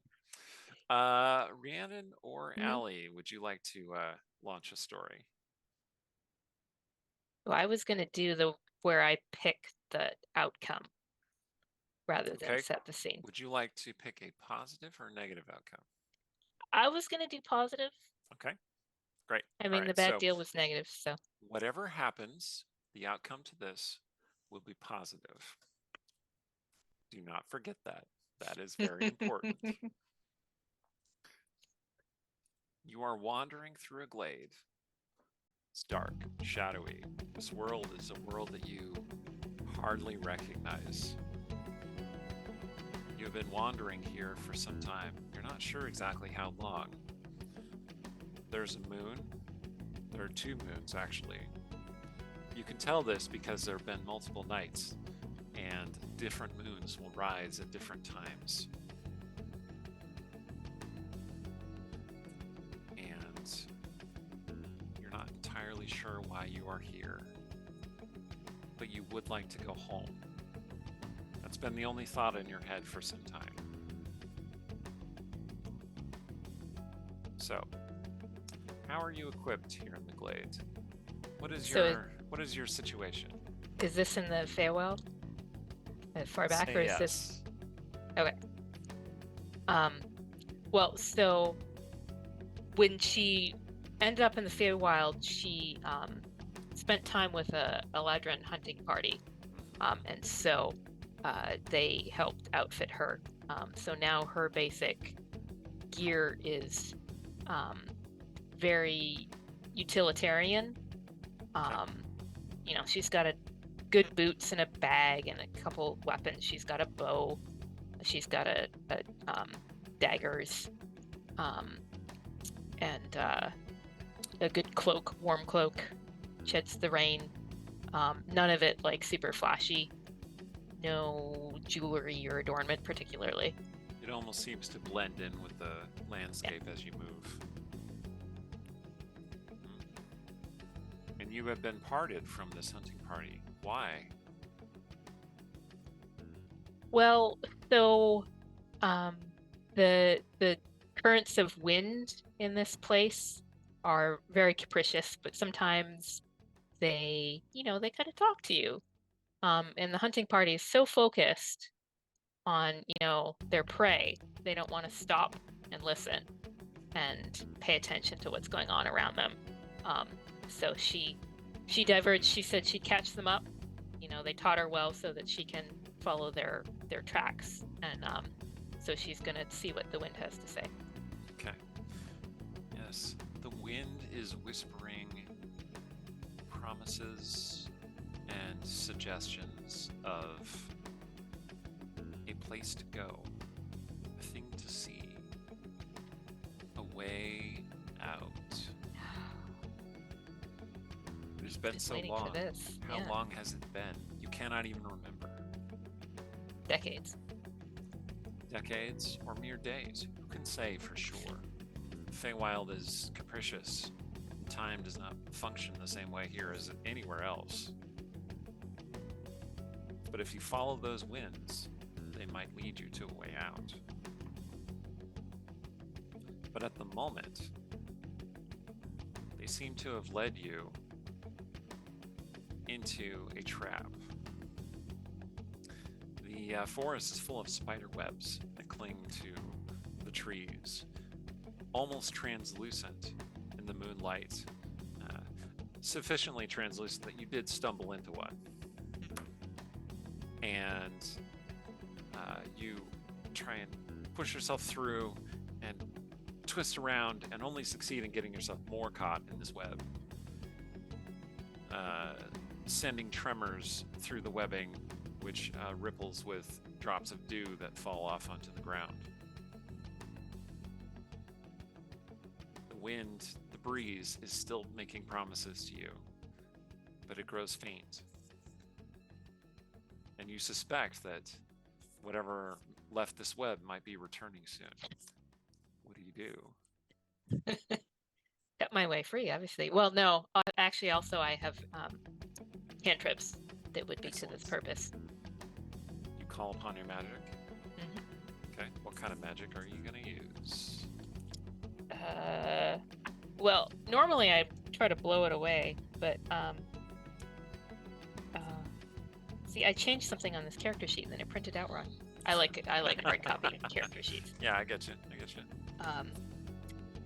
So I swear she had one of the fire-based cantrips, so she would be try to burn it. Firebolt? Or create bonfire? Create bonfires is the one that's definitely up All right. there. Gonna burn herself too, but So yes, you conjure a burst of flame up into the air, like a little geyser of flame out of the ground, and it engulfs a web near you, and the fire starts spreading along the webs. In the flames, you see the shadow of something bulbous and insect-like or arachnid-like scurrying along in the webs, and you think you could hear clicking sounds. of course I can. Do you want to wait until that fire spreads No. the web holding you, or do you want to summon a bonfire next to you? Yeah, let's do it. Excellent. Cowardice never got you anywhere.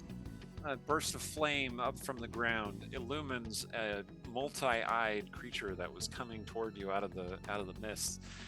It shrieks and hisses and jerks away, even as the flames engulf you and your clothes, your Feywild clothes. Your cloak is durable, oiled, well repellent of water and other fluids, but it's not designed to resist flame quite as intensely as this. So you are on fire, but you do burn out the webs. So now your cloak is burning, and you are feeling the heat on yourself, on your face, on your arms, and the wind whispers to you again and says, this way, quickly, this way. I mean, I gotta roll around on the ground first to put out the flames. Okay.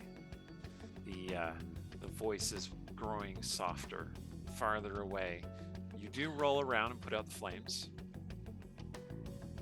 Your lovely clothes are still singed, and your cloak is blackened, but still functional.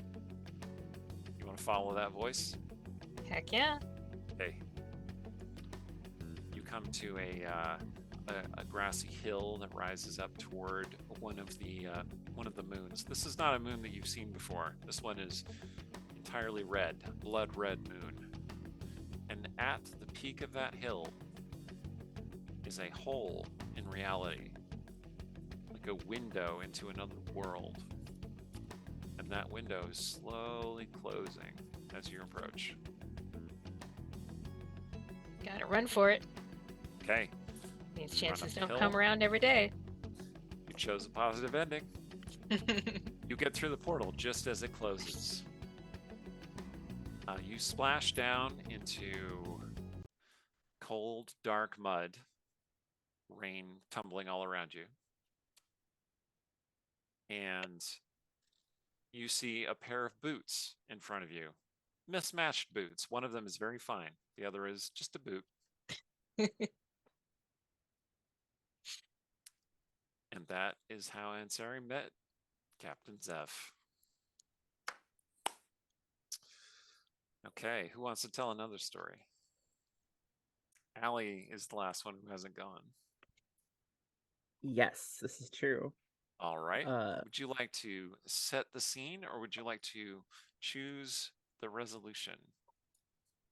You know, I'm feeling a little spicy, so I'm going to choose the resolution. Okay. And I'm going to go Negative. Awesome. negative. Awesome. Okay. Well, which will be interesting because I think my thing was something about an act of kindness from Ben's character. So this is what's going on. You are at home in your village with your magistrate father, and it has just come down, the ruling from the magistrate, that a murderer has been acquitted of the murder. One of your friends, in fact, fell beneath this cowardly, treacherous man's hands, and he claimed it was just an accident. But you know better. Your friend is very graceful and would not have fallen to her death like that. A crowd is gathered outside the common hall where the magistrate gives judgment, and some of them are very pleased about it, and some of them are very displeased about it. Yeah, I think she would have been paying very close attention to this, and I think as soon as she had caught sight of her father, she'd probably, unless she's at the front of the crowd already, she would push her way there. And so probably the magistrate sits upon his elevated seat. He looks both stern and determined, and also weary, as though this has taken a great deal out of him. He seems to be, he's drinking from a cask, a small hand cask, and ignoring the calls of the crowd. The guards only let you through because you're the magistrate's daughter. Yeah, I'll move forward. I'll go all the way up to him if I can. Father, you can't be serious. This is my ruling. This is what must be done. Must be done?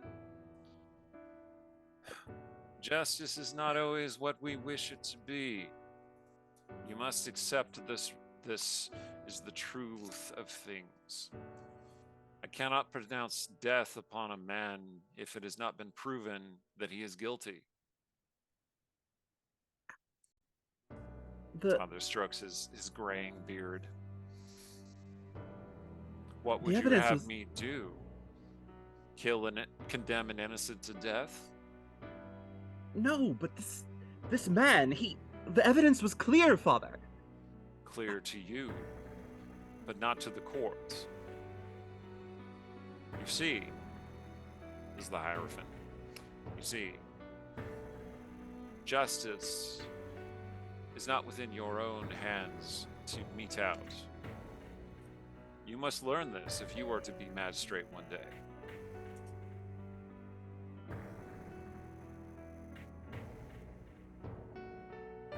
And what? Be bound? Be constrained by what? The expectations and purses of the people around you? Is that what this is? Justice serves the people. Justice is its own cause. You know this. I have taught you this. I have raised you to be this. Justice isn't justice if it only serves half of the people, Father. Less than half. You are irrational. Leave me. She'll just kind of strain, just like she wants to say something more, but then she'll turn on her heel and storm off. Just shove her way back through the crowd. Okay. Yeah, people are dispersing. There isn't really much they could do. And it's a dour, dark scene. Lots of anger. The convicted murderer seems to have got away, or the unconvicted murderer seems to have got away with it. Gives you a smile across the square. He knew you were friends. He catches that look and just stares daggers back at him. Yeah. That could have been you if the situation had been slightly different. Anyway, and then he climbs back into his carriage to head to his estate. Meanwhile, I suppose, what do you do? Where are you going? I think she's just going to walk. Like, she doesn't go for the carriage. She doesn't try to go home. She just walks. Aimless. So you're walking through the dark and wet night.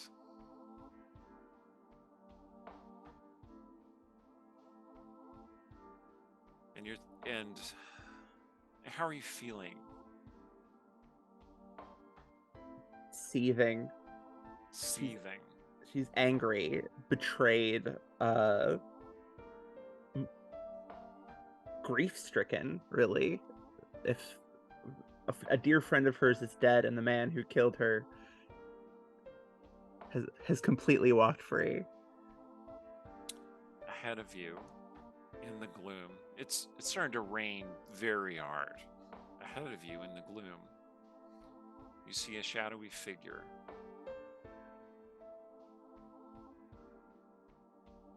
And as you look a little harder, a ray of moonlight illumines this figure wearing a white robe that has been thoroughly soaked and soiled by the rain and mud.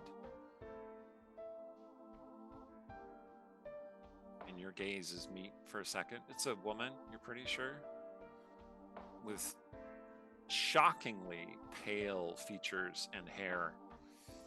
And then she turns and walks away farther into the gloom, leaving a little haze behind her.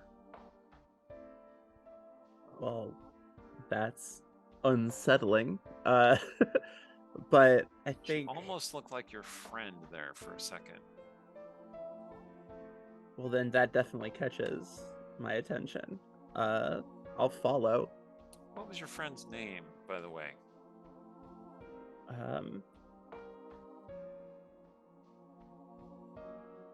Go with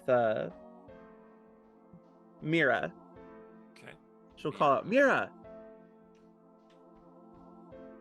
The figure is starting to disappear, but you kind of keep them in sight. And you find yourself climbing up a bluff after this figure. And you finally get to the top, and you're looking out over the ledge. There's no one here.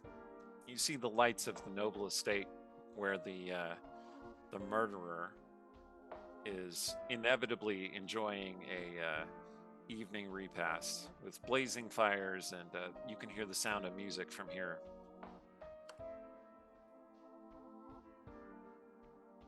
Okay.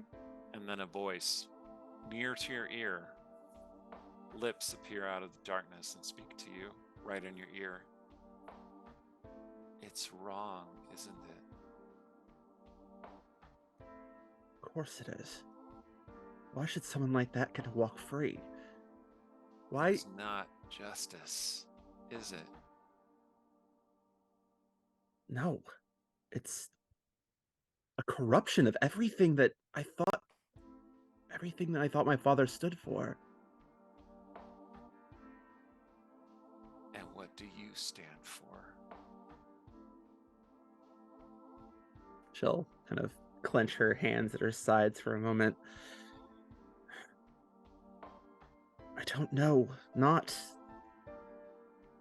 that. You wish to punish him, do you not?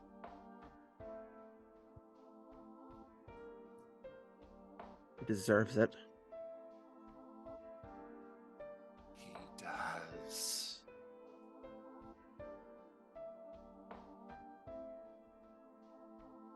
She'll kind of absently, I think, start walking forward. Okay, you're nearing the edge of a steep drop-off. You just keep walking? I mean, I feel like she's walking toward the people, the group, the guy. Okay. Stark porcelain arms wrap around you, and great wings lift you up before you're about to fall.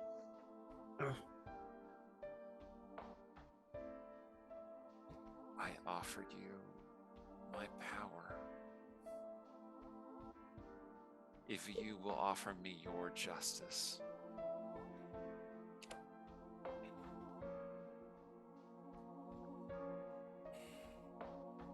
And people like him will receive the punishment they deserve. They will.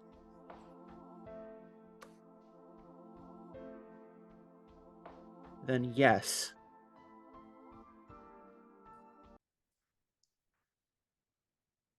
When you say that, agony rips through you, like your whole body is just suddenly on fire, and it's just twisting and changing and becoming something else, something darker and more powerful and more terrible. And when next you awake, it is amidst the ruins of the noble estate. No one has survived this place. Every building is in ashes and flayings. And you are there alone and horribly changed.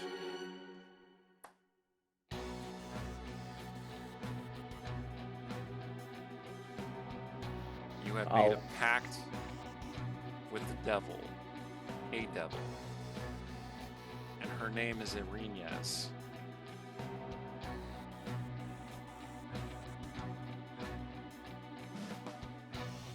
And that pact cannot be broken.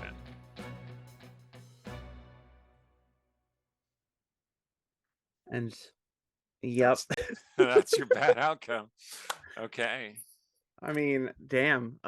We didn't even get to that. The act of kindness part. Nope. We're just rolling with it. Okay. All right. So now everybody's done a story. Do we want to take another break? Do we want to push forward? How do people feel? I'm in. I'm down to keep going. Yeah. Okay. All right. So now what we are going to talk about, since we started on a story about your Arcana, remember that when I first started talking to you about building a character, I asked that you pick an Arcana that would kind of represent your character, and specifically 2 Arcana that would represent your character: one of their past and one of their present. I think we've seen perhaps what Allie chose. You want to tell us about that a little bit, Allie? Yes, actually. Well, should I just stick with the present card, or should I cover both of Well, what we... tell us about the past and then tell us about the present. Well, for Lucretia, her past card is actually justice. I mean, she the daughter of a magistrate, raised to believe in in you know, a very specific view of right and wrong. But ultimately that view became challenged. As you just saw, her view of it has changed rather sharply. So I'd say her present card is the devil. Okay. So I'm not going to put anybody on the spot and say, hey, tell me what your Arcana choices are. But that's kind of the way it would go. So does anyone else have a story that they would like to spin out of their Arcana choices? Well, we have a couple relationships left to do, That's right? true. That's true. I'm sort of yeah, I just wanted to suggest that as additional options. But yeah, I'm happy to have relationship stories too. Whatever you want to do.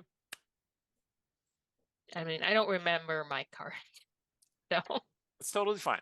And you don't have to immediately say, yes, this is what I did. This is it. Like if it presents itself to you, that will be unveiled at some point. Don't worry about it. Let's see. Rhiannon recently did a story. Allie just did a story. So shall we get Ben or Brian to do a story? I'm game. And in fact, I still have my relationship with Allie, and Allie's story just made me think. Allie, I think we were talking about, for some reason, I was assuming that the random act of kindness would be my character being kind to you. But actually, I think based on the story that you just told, I think it's your character that's going to be kind to me, if you're willing to run with that. Oh, absolutely. Absolutely. Okay. That sounds good. So that kind of sounds like you're saying that you want a positive outcome. Yeah. I think this will be a positive outcome. Okay. So I guess okay. So I guess we're saying we're gonna do Allie and me, and I want a positive outcome. Okay. And I'm gonna lean in and wink nudge to you, Eric, that it's like her story of justice and vengeance and her act of kindness to me might be related. Yes. Zeph, you are in trouble with the law. What a surprise. Oh, then not what I was expecting, but okay. No, you find yourself tossed in a prison. Okay. The guards have very politely reassured you that you are to hang the following day. Oh. Okay. None of that silver tongue. We're not going to listen to you or the other things. None of that. This is the last time, Zeph. No more delays. And then they head off. Leave you to your fate.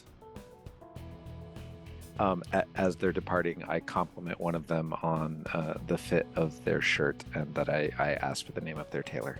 Oh, you really think so? Stop listening to him. He's just trying to trick you.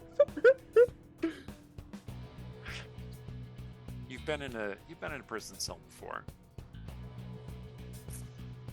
In fact, since the incident, you felt kind of imprisoned in a lot of ways.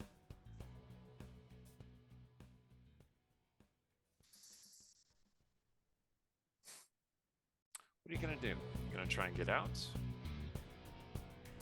They have parted you from your sword, by the way. They have. Okay. Well, that won't stand. I think that had they not parted me from my sword, well, you know what? No, that's not true. Yes. Sword though- that has been your constant companion for quite some time. in more ways than one. So death is not an option. Sorry. I have a lot of thoughts spinning in my head, and they're all starting to collide with too many options, and analysis paralysis is setting in. So yes, I would like to try and get out of here. Lead me, dear GM, on what is next. Okay, so you rattle the bars, looking for, Yeah. a loose bar. Maybe you Mhm. could pull it away and slip through, but they seem to be fairly tight. You do try Okay. and squeeze through the largest space you can find, but unless you can miraculously shrink your head, that doesn't seem likely. Got it. Is there anyone else in adjacent cells or anyone else that is within sort of talking without yelling distance? So you what do you how do you reach out to somebody, like call out to somebody? Well, can I see anyone? Like, You am I can't alone or see do I see anyone, other but you prisoners? know there are other cells that are set into the same wall that your cell is set into. Then I will just sort of casually start a conversation about oh, cell 6, eh? I've been in that one. Watch out for the corner. You just watch out for the corner. Best not to look too closely. It's well, anyway, what are you in for? So, Dano, your head aches. Somebody popped you on the head again. Really And has when to you stop. awaken, you're in a prison cell. And someone is talking to you. Maybe not to you specifically, but they're holding a conversation, like a general, what are you in for conversation. Apparently, I can't- got sacked again. You got fired from your job? How is that a criminal offense? No. I believe someone put a sack over my head and then hit me really hard. Also not seeing how that's a criminal offense, but I'll run with it. It tends to happen every now and again. It's a seasonal thing. Wow, you really, really pissed off the guards. They usually only put the sack on the head when they're feeling frisky. I'm afraid I don't have quite that relationship with the guards. Perhaps you'll have to introduce me to some of your friends. Well, it's not exactly worked out for me, has it? Because here I am and they won't talk to me. Usually when they talk to me, things work out fine, but not this time. So, yeah. The good news, I've got good news for you. Been in here a lot, been in your cell, like I said, don't look in the corner. We can get out. Or at least we used to be able to get out. They've made some upgrades, I think. So, Yes, they did find the temple May I- last time. may I recommend that you and I sort of pool our resources, whether those be mental or physical, in whatever way, and get out because, well, it's just cold and damp and awful, and I don't want to be here. Do you want to be here? What do you say? Not particularly. Awesome, great. What do you got? Got anything in your pockets? Got any magic I should know about? Like, what are we working with? How much of my stuff have they taken away from me? Everything they could easily find. Are you trained in sleight of hand? Let me double check. I don't remember. Probably not. Yes, I am. Oh, okay. So let's say that you were able to secret a couple of small items. How exactly, we will gloss over, but you were able to secret them. Please tell me it's your favorite jewelry tweezers as opposed to just that crap one that you keep in your other pocket. Let's see. What do I have? I have some. I do have some pair of pliers. Oh, A very small pair of pliers. If we can find some scraps of metal, I may be able to fashion some crude tools. Okay. I will look for maybe there is a cot or something, or even a bucket, which we won't discuss what the bucket is used for, that is held together with some nails that maybe I can find. Yes, you can destroy your bucket and get a couple nails. Awesome. If you've got buckles on your belt or boots, I see you've got a nice pair of boots there. I have a nice boot, it's true. And I will gladly give you anything for my boot that you would like. So, okay, what have I got here? I've got a buckle. I've got 3 nails. Don't smell them. And I think that I've also found like a scrap of rag in the corner. I haven't smelled it, but I don't suggest you smell it either. I'm gonna wrap all that in the rag and I'm gonna toss it to you because I assume he's like down the hall or something. Yes. Is there clean water available anywhere? Water. This is your first yes. time here, Clean? isn't it? Yeah. I just want to get any debris off before I start working on these things. Okay. Yeah, stagnant, foul-smelling water in the bucket. That bucket is your drinking water and your bucket for after drinking water. Awesome. I see that they're as efficient as possible here. Yes.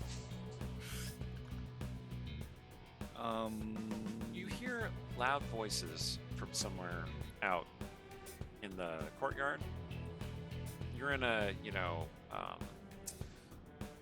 kind of like a prison compound outside of a town, not in a town specifically. Oh, I have so many ideas about how I ended up here. I imagine it involved a bet and some cards. Keep going. Yeah, your memories might be a little fuzzy or they might be very clear. It's up to you, really. I'm just telling you where you are. You Cool. can decide how you got there. Yeah, so you got some nails that you can start fashioning into a tool. What kind of tool are you making, Brian?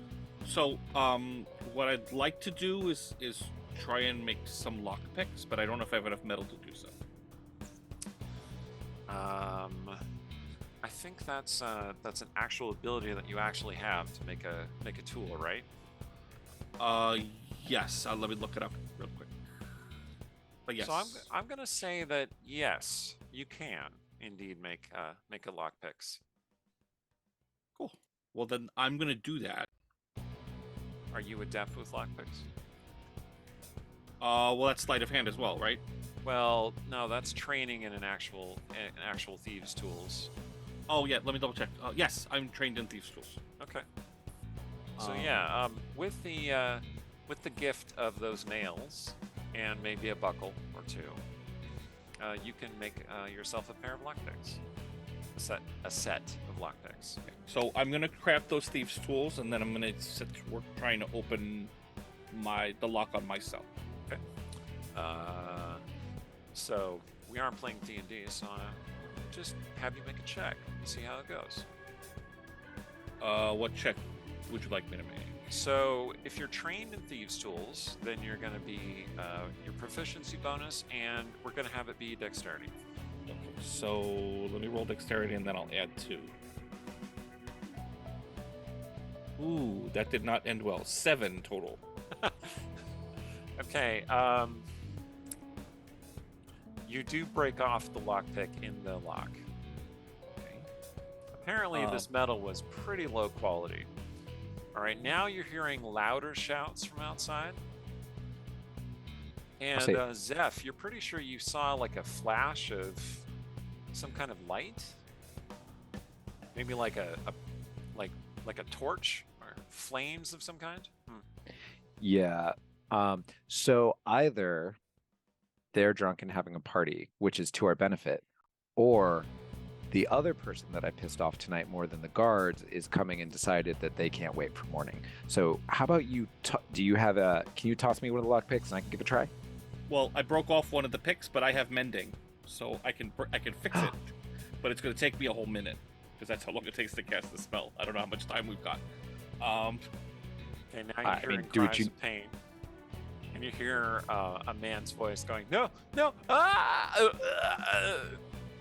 Okay, they're not drunk and having a party. Someone is coming to kill us all. We need to go.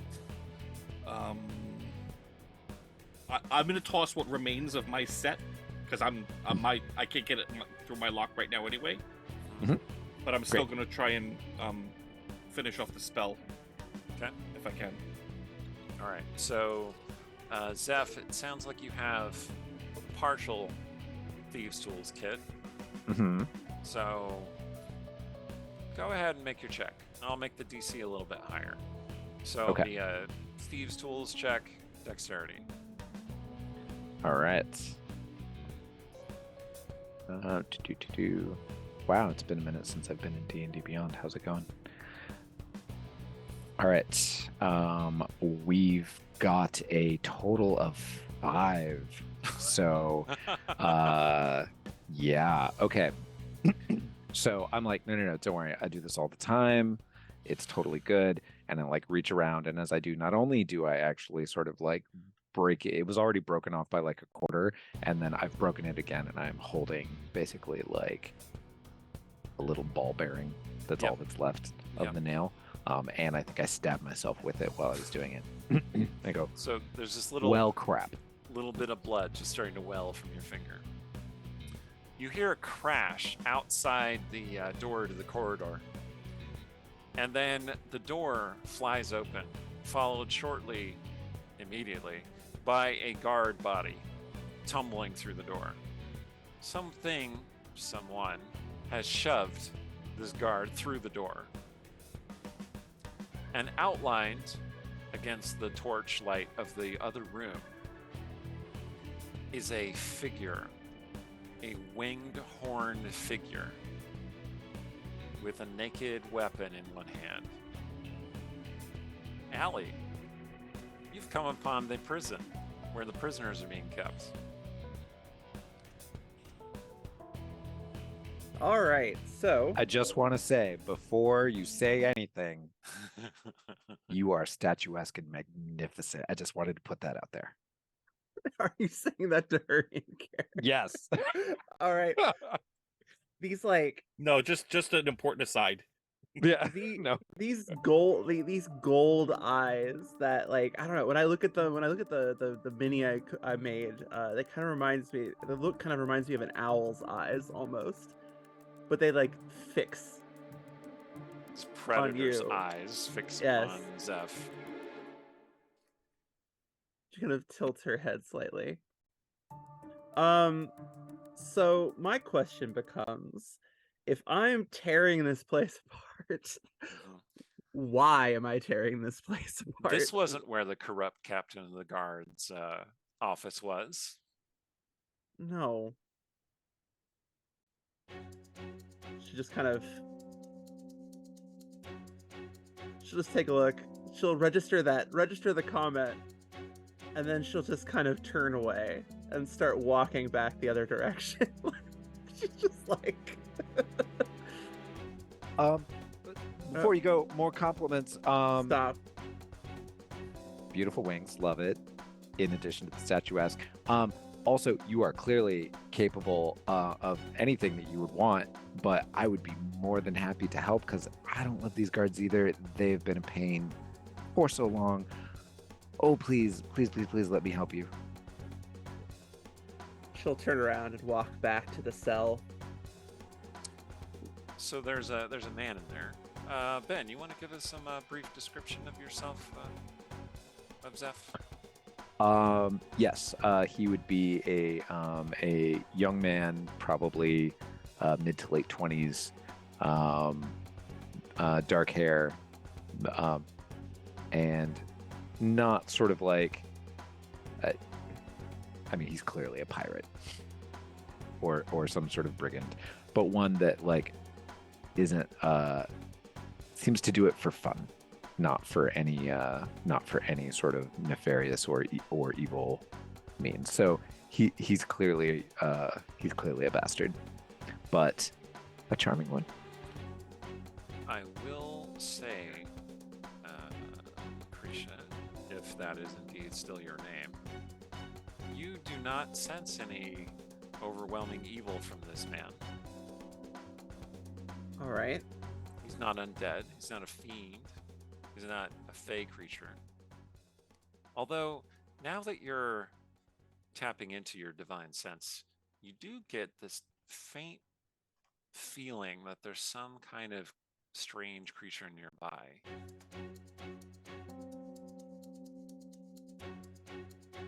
She'll pause.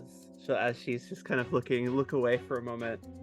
Meanwhile, Then I look- think that you're leaving again, and I continue to just go on Yeah. about like how like I could help you pick out some clothes to The- accentuate like the figure even more. Like I'll- really, whatever I'll- you need, I'm here for it. I will note she's wearing black plate armor.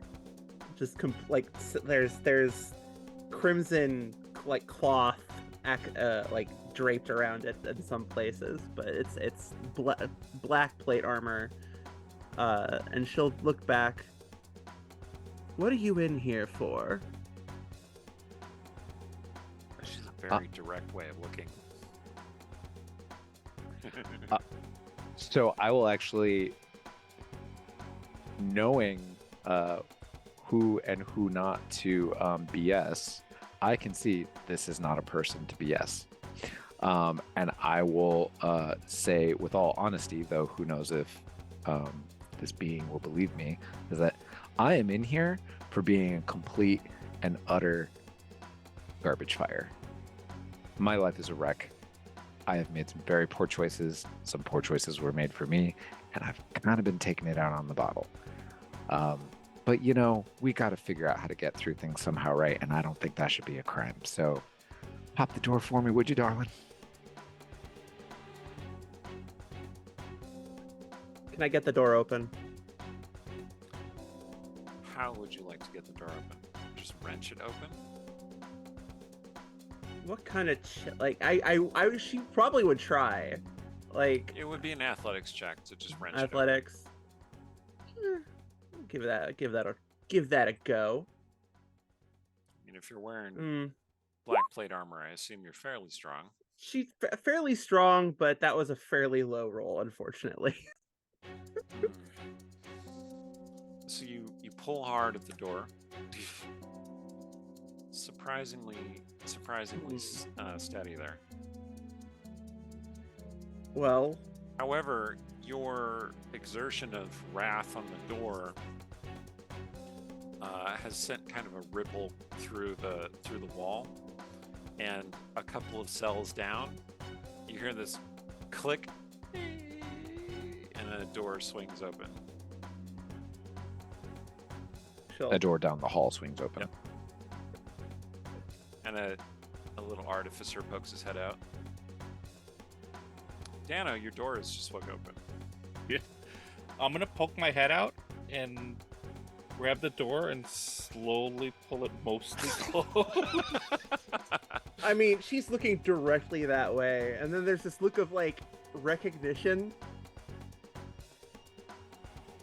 and then there's probably the tromp of metal, like heavy boots on the floor as she'll walk over to the cell and turn and look inside. What are you doing here? I have no idea. Apparently, people like to hit me in the head and then I wake up and you show up. She Wait, looks I'll note- rather different from the last time you saw her, although the voice is very recognizable.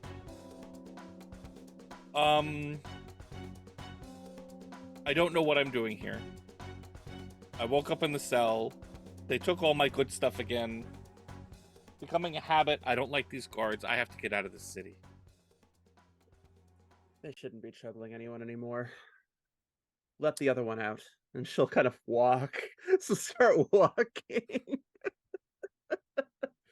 Okay, so meanwhile, outside the compound, Ansari is crouching in a damp bush from all the rain. But your guide, who promised to get you home, is locked up in that, well, honestly, it looks like a mud-covered hut to you, but like it's some kind of stronghold. and you got to get him out if you have any hope of getting home. Ooh. So you're observing for a while, and then an angel of destruction appears and just attacks the place. Just like guards go screaming and running into the night, flames start emerging from the windows in the towers.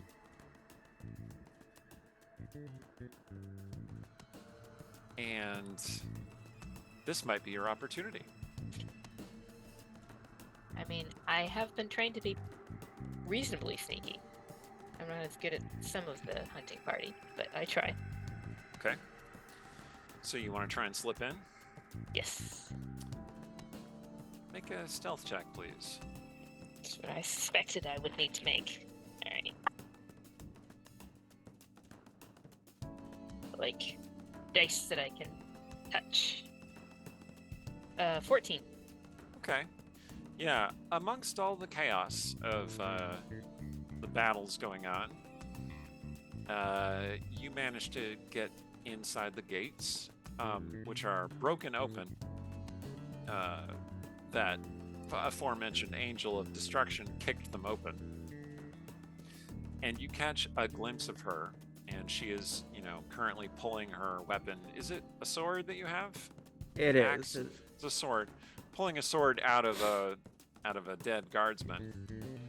And then she stalks menacingly. She does everything menacingly into the central building.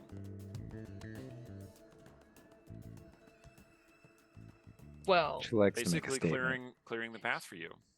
yeah, keep sneaking. Okay.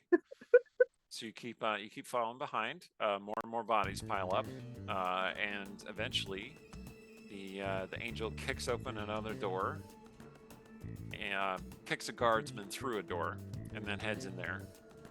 And then you hear voices, one of whom is your guide, offering numerous compliments. Something about how her thigh muscles are wider than his whole body. That's one of them. You said that, not me. I did. Look, Hey. Eric has a type. Look, you say anything to get yourself out of a prison cell. All right. So, Yes, and actually, that is the sort of thing that he probably would say. Be like, let me charm you by. Never mind. yeah, I got to read on your character. I know. Anyway. So, oh, it looks like we have more raiders from Questlight. Woo! Welcome. Good to have you. Welcome. All right. So, Insari, you're not entirely sure if that angel or some sort of creature is antagonistic to you, but it does seem dangerous. But I really need to get home. It's true.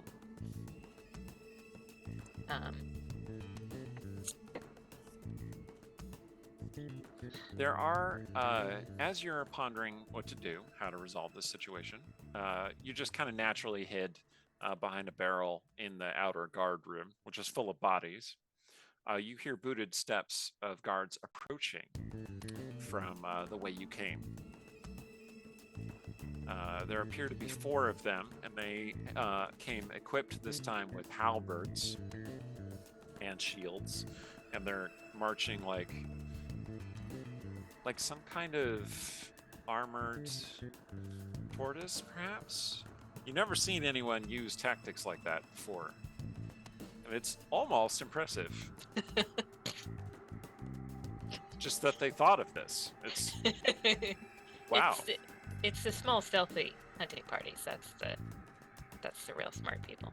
Yeah, but you, well, I mean, you've never seen elves fight like this, for instance. These Well, humans seem to have strange ways about them.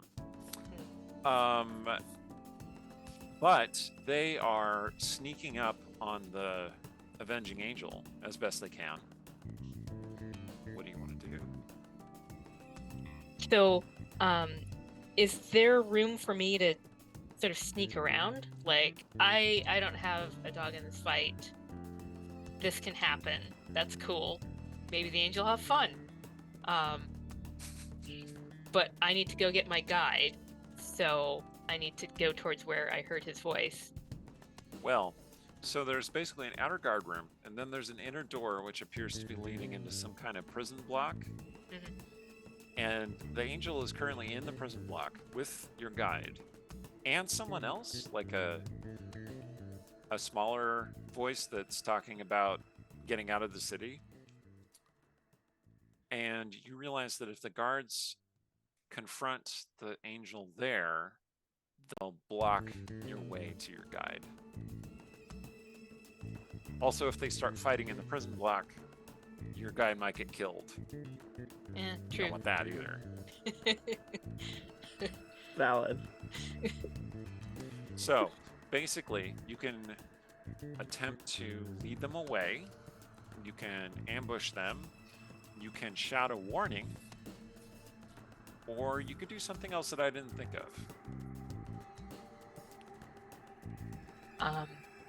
Well, I mean, I think she would think of shouting at the guards. There's a second one. This one's got like white wings. He's out in the courtyard. Okay. So you're gonna try and bluff the guards. Yeah. Excellent. Make a deception check, please.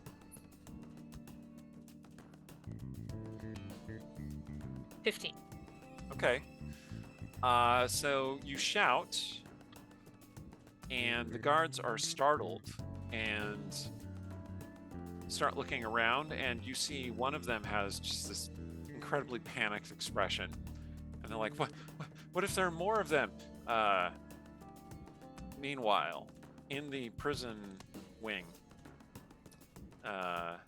alley, you can hear some voices murmuring out in the guard room, which was punctuated by a shout of, "There's another one out in the courtyard. This one with white wings." Right? She's gonna look very confused. Like she'll look back very confused at that. And I say, "Oh my God, you have a brother? Can you introduce me?" No, I don't. There isn't another one. Pity. All right. Yeah. The guards have been successfully deceived, and some of them just run away, and some of them are like, "Hey, wait! We have to face!" Oh, and they all vacate the guard room. However, clearing your way. Okay.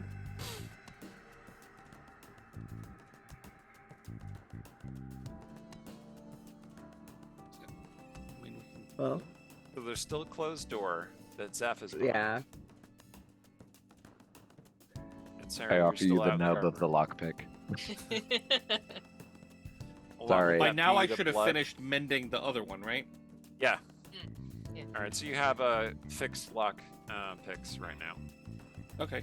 So, can I take a shot at opening his door? Yeah, absolutely.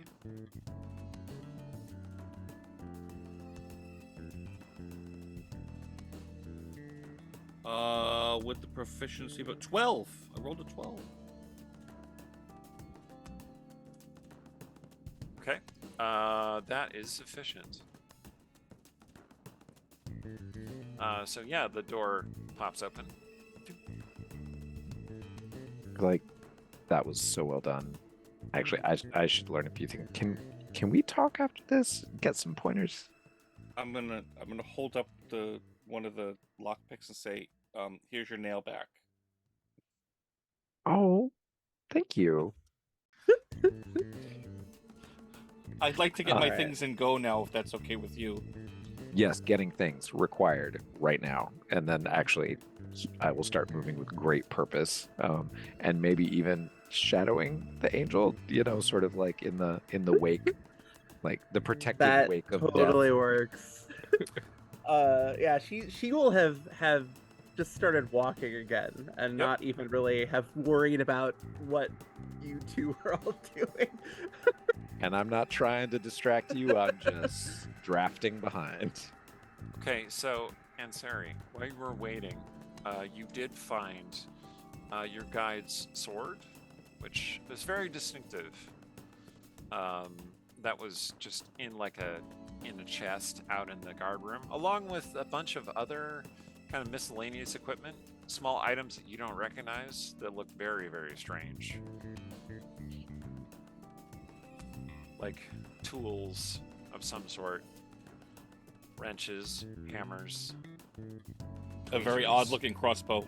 A very odd-looking crossbow.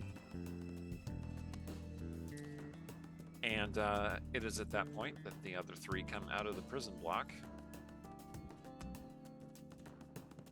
Oh, thank you so much for finding our things. And I'm gonna start kind of one by one taking the pieces from her or around her. I don't know if she's holding them or they're on the floor or what, but I'm gonna start like kind of reassembling my stuff. I'm gonna be a minute. And Well, yeah, she'll let you have your stuff. And she's gonna like be trying to find Zeph's stuff and like be handing it over. Like, Yeah, we I would got be it, right behind him. And when I see you holding the sword, I would immediately go like, "Hey, baby!" But I'm not looking at you. I'm looking at the sword. And I like cratch it, and I'm like, "Oh, I thought I was gonna have to punch some people for this. Thank you. This is so much easier. I mean, it's not been easy, and yeah, I owe everyone drinks, or at least I don't know, some scones. I'm ready to go if you are. Well, I mean, we can't kill a dragon and then get a boat from here, so. True statement. But you know what might help us kill a dragon? And I'll just sort of like gesture to what is now, I'm sure, the distant figure of Allie's character, who has continued just walking. Just walking. So the avenging angel, like, you helped them out of here, which was, an act of kindness on your part. And then you hear, certainly in her mind, you hear horses shrieking as they are pulling us away a chariot, which goes rolling out of the compound with the captain in that chariot, far faster than you can run or fly. That's too bad. There's gonna be she's gonna look very incensed at that. But yeah, if it's faster than she can run or fly, there's not a lot she can do at that point. Eric would start cursing up a storm. I mean, she's very like taciturn, really. Like she's just, but you can tell she's angry. Like she's like that deep glower that she gets. And she'll watch as they get away for now. And she'll slowly reach down and like wipe the blood off of her sword onto one of the like dead guards on the ground. Okay. And then sheath it. So the four of you are alone in the destroyed guard station, which is also on fire. Like there's smoke starting to spread into the room that you're in now. We should really, really go. And I'm gonna reach into my bag and hold up the necklace. If this catches fire, we've got a big problem. This is necklace with these numerous red orbs attached to it. And boom! And the four of them come together. And that is the story of how you fools all met. So, quite the story. I would term that a successful session 0. when we come back next time, we will be starting on the Path of the Magician, which is the first chapter. And until then, that's all the time we have for tonight. I have been Eric Scott DeB running this campaign. You can find my writing and my game design and stuff online everywhere. I have a Kickstarter, which you can find by putting !justice in the chat. The Kickstarter is going in through Saturday this weekend. We have funded. We are trying to get to stretch goals. I haven't checked recently, so I'm not sure exactly where we are, but I would appreciate your support, and you will appreciate the reading. It's a superhero story. It's pretty cool. And otherwise, take it away, Allie. Well, hello everybody again. I am Alexandra Pitchford, or Allie. And yeah, you can generally find my work and stuff online. I actually have a website now that I'll drop that in the chat for y'all. And you can find links to all of my published work, gaming, fiction, and if you want to see more, I have a Patreon that is also got a link on the website, so check that out. And just wanted to give a quick thank you again to one of our sponsor, Idle Champions. We're always very grateful for the support that they provide, and seriously, go check them out. Play, vote, get your tokens, get your familiar. It's gonna be cool. Awesome. I've been Rhiannon Held. If you're looking for me, I write books, urban fantasy under Rhiannon Held, space opera under RZ Held. My space opera series of novellas, the Amsterdam Institute series, is now complete. If you're someone who likes complete series, now it is complete. And I will put the link in the chat in a moment. Tonight, thank you to our moderators, Seldarine earlier, Rumpus Imperator, and Meyerduck. Awesome. And I am the once and future Benjamin Williams, and it is so grateful to have been invited to join this. I've had a lovely time. I have nothing that I need to promote to any of you for myself, but I deeply encourage you to visit all and sundry links and support for these beautiful people that have welcomed me into their arms. And I am once again, and will still be, Brian Corchio. You can find me at Twitter under that name. Did we invite folks to the Discord? Yes, we should mention the Discord. I think there's an ! Discord that will give you a link to go find it. I think so. Yeah, we talk about our games. We talk about this game. Talk about other games that we've played, other stuff that we like. We share stupid memes. It's great. It's fun. Come join the Discord. We hang out. We write. Extra tie-in stories for the past campaign. Yeah. But Extra tie-in stories, Well, including the one that I am writing with Rhiannon right now, as soon as my Kickstarter is over. Yeah. And a short story coming from the Grey Mantle campaign as well. That's right. Yes, for those of you who are waiting for the Grey Mantle campaign to start back up, it is going to start back up pretty soon. We've been chatting about it, and keep your eyes peeled for that. Until then, Rhiannon, take us out. Okay. Until next time, may your word counts and your rolls be equally high.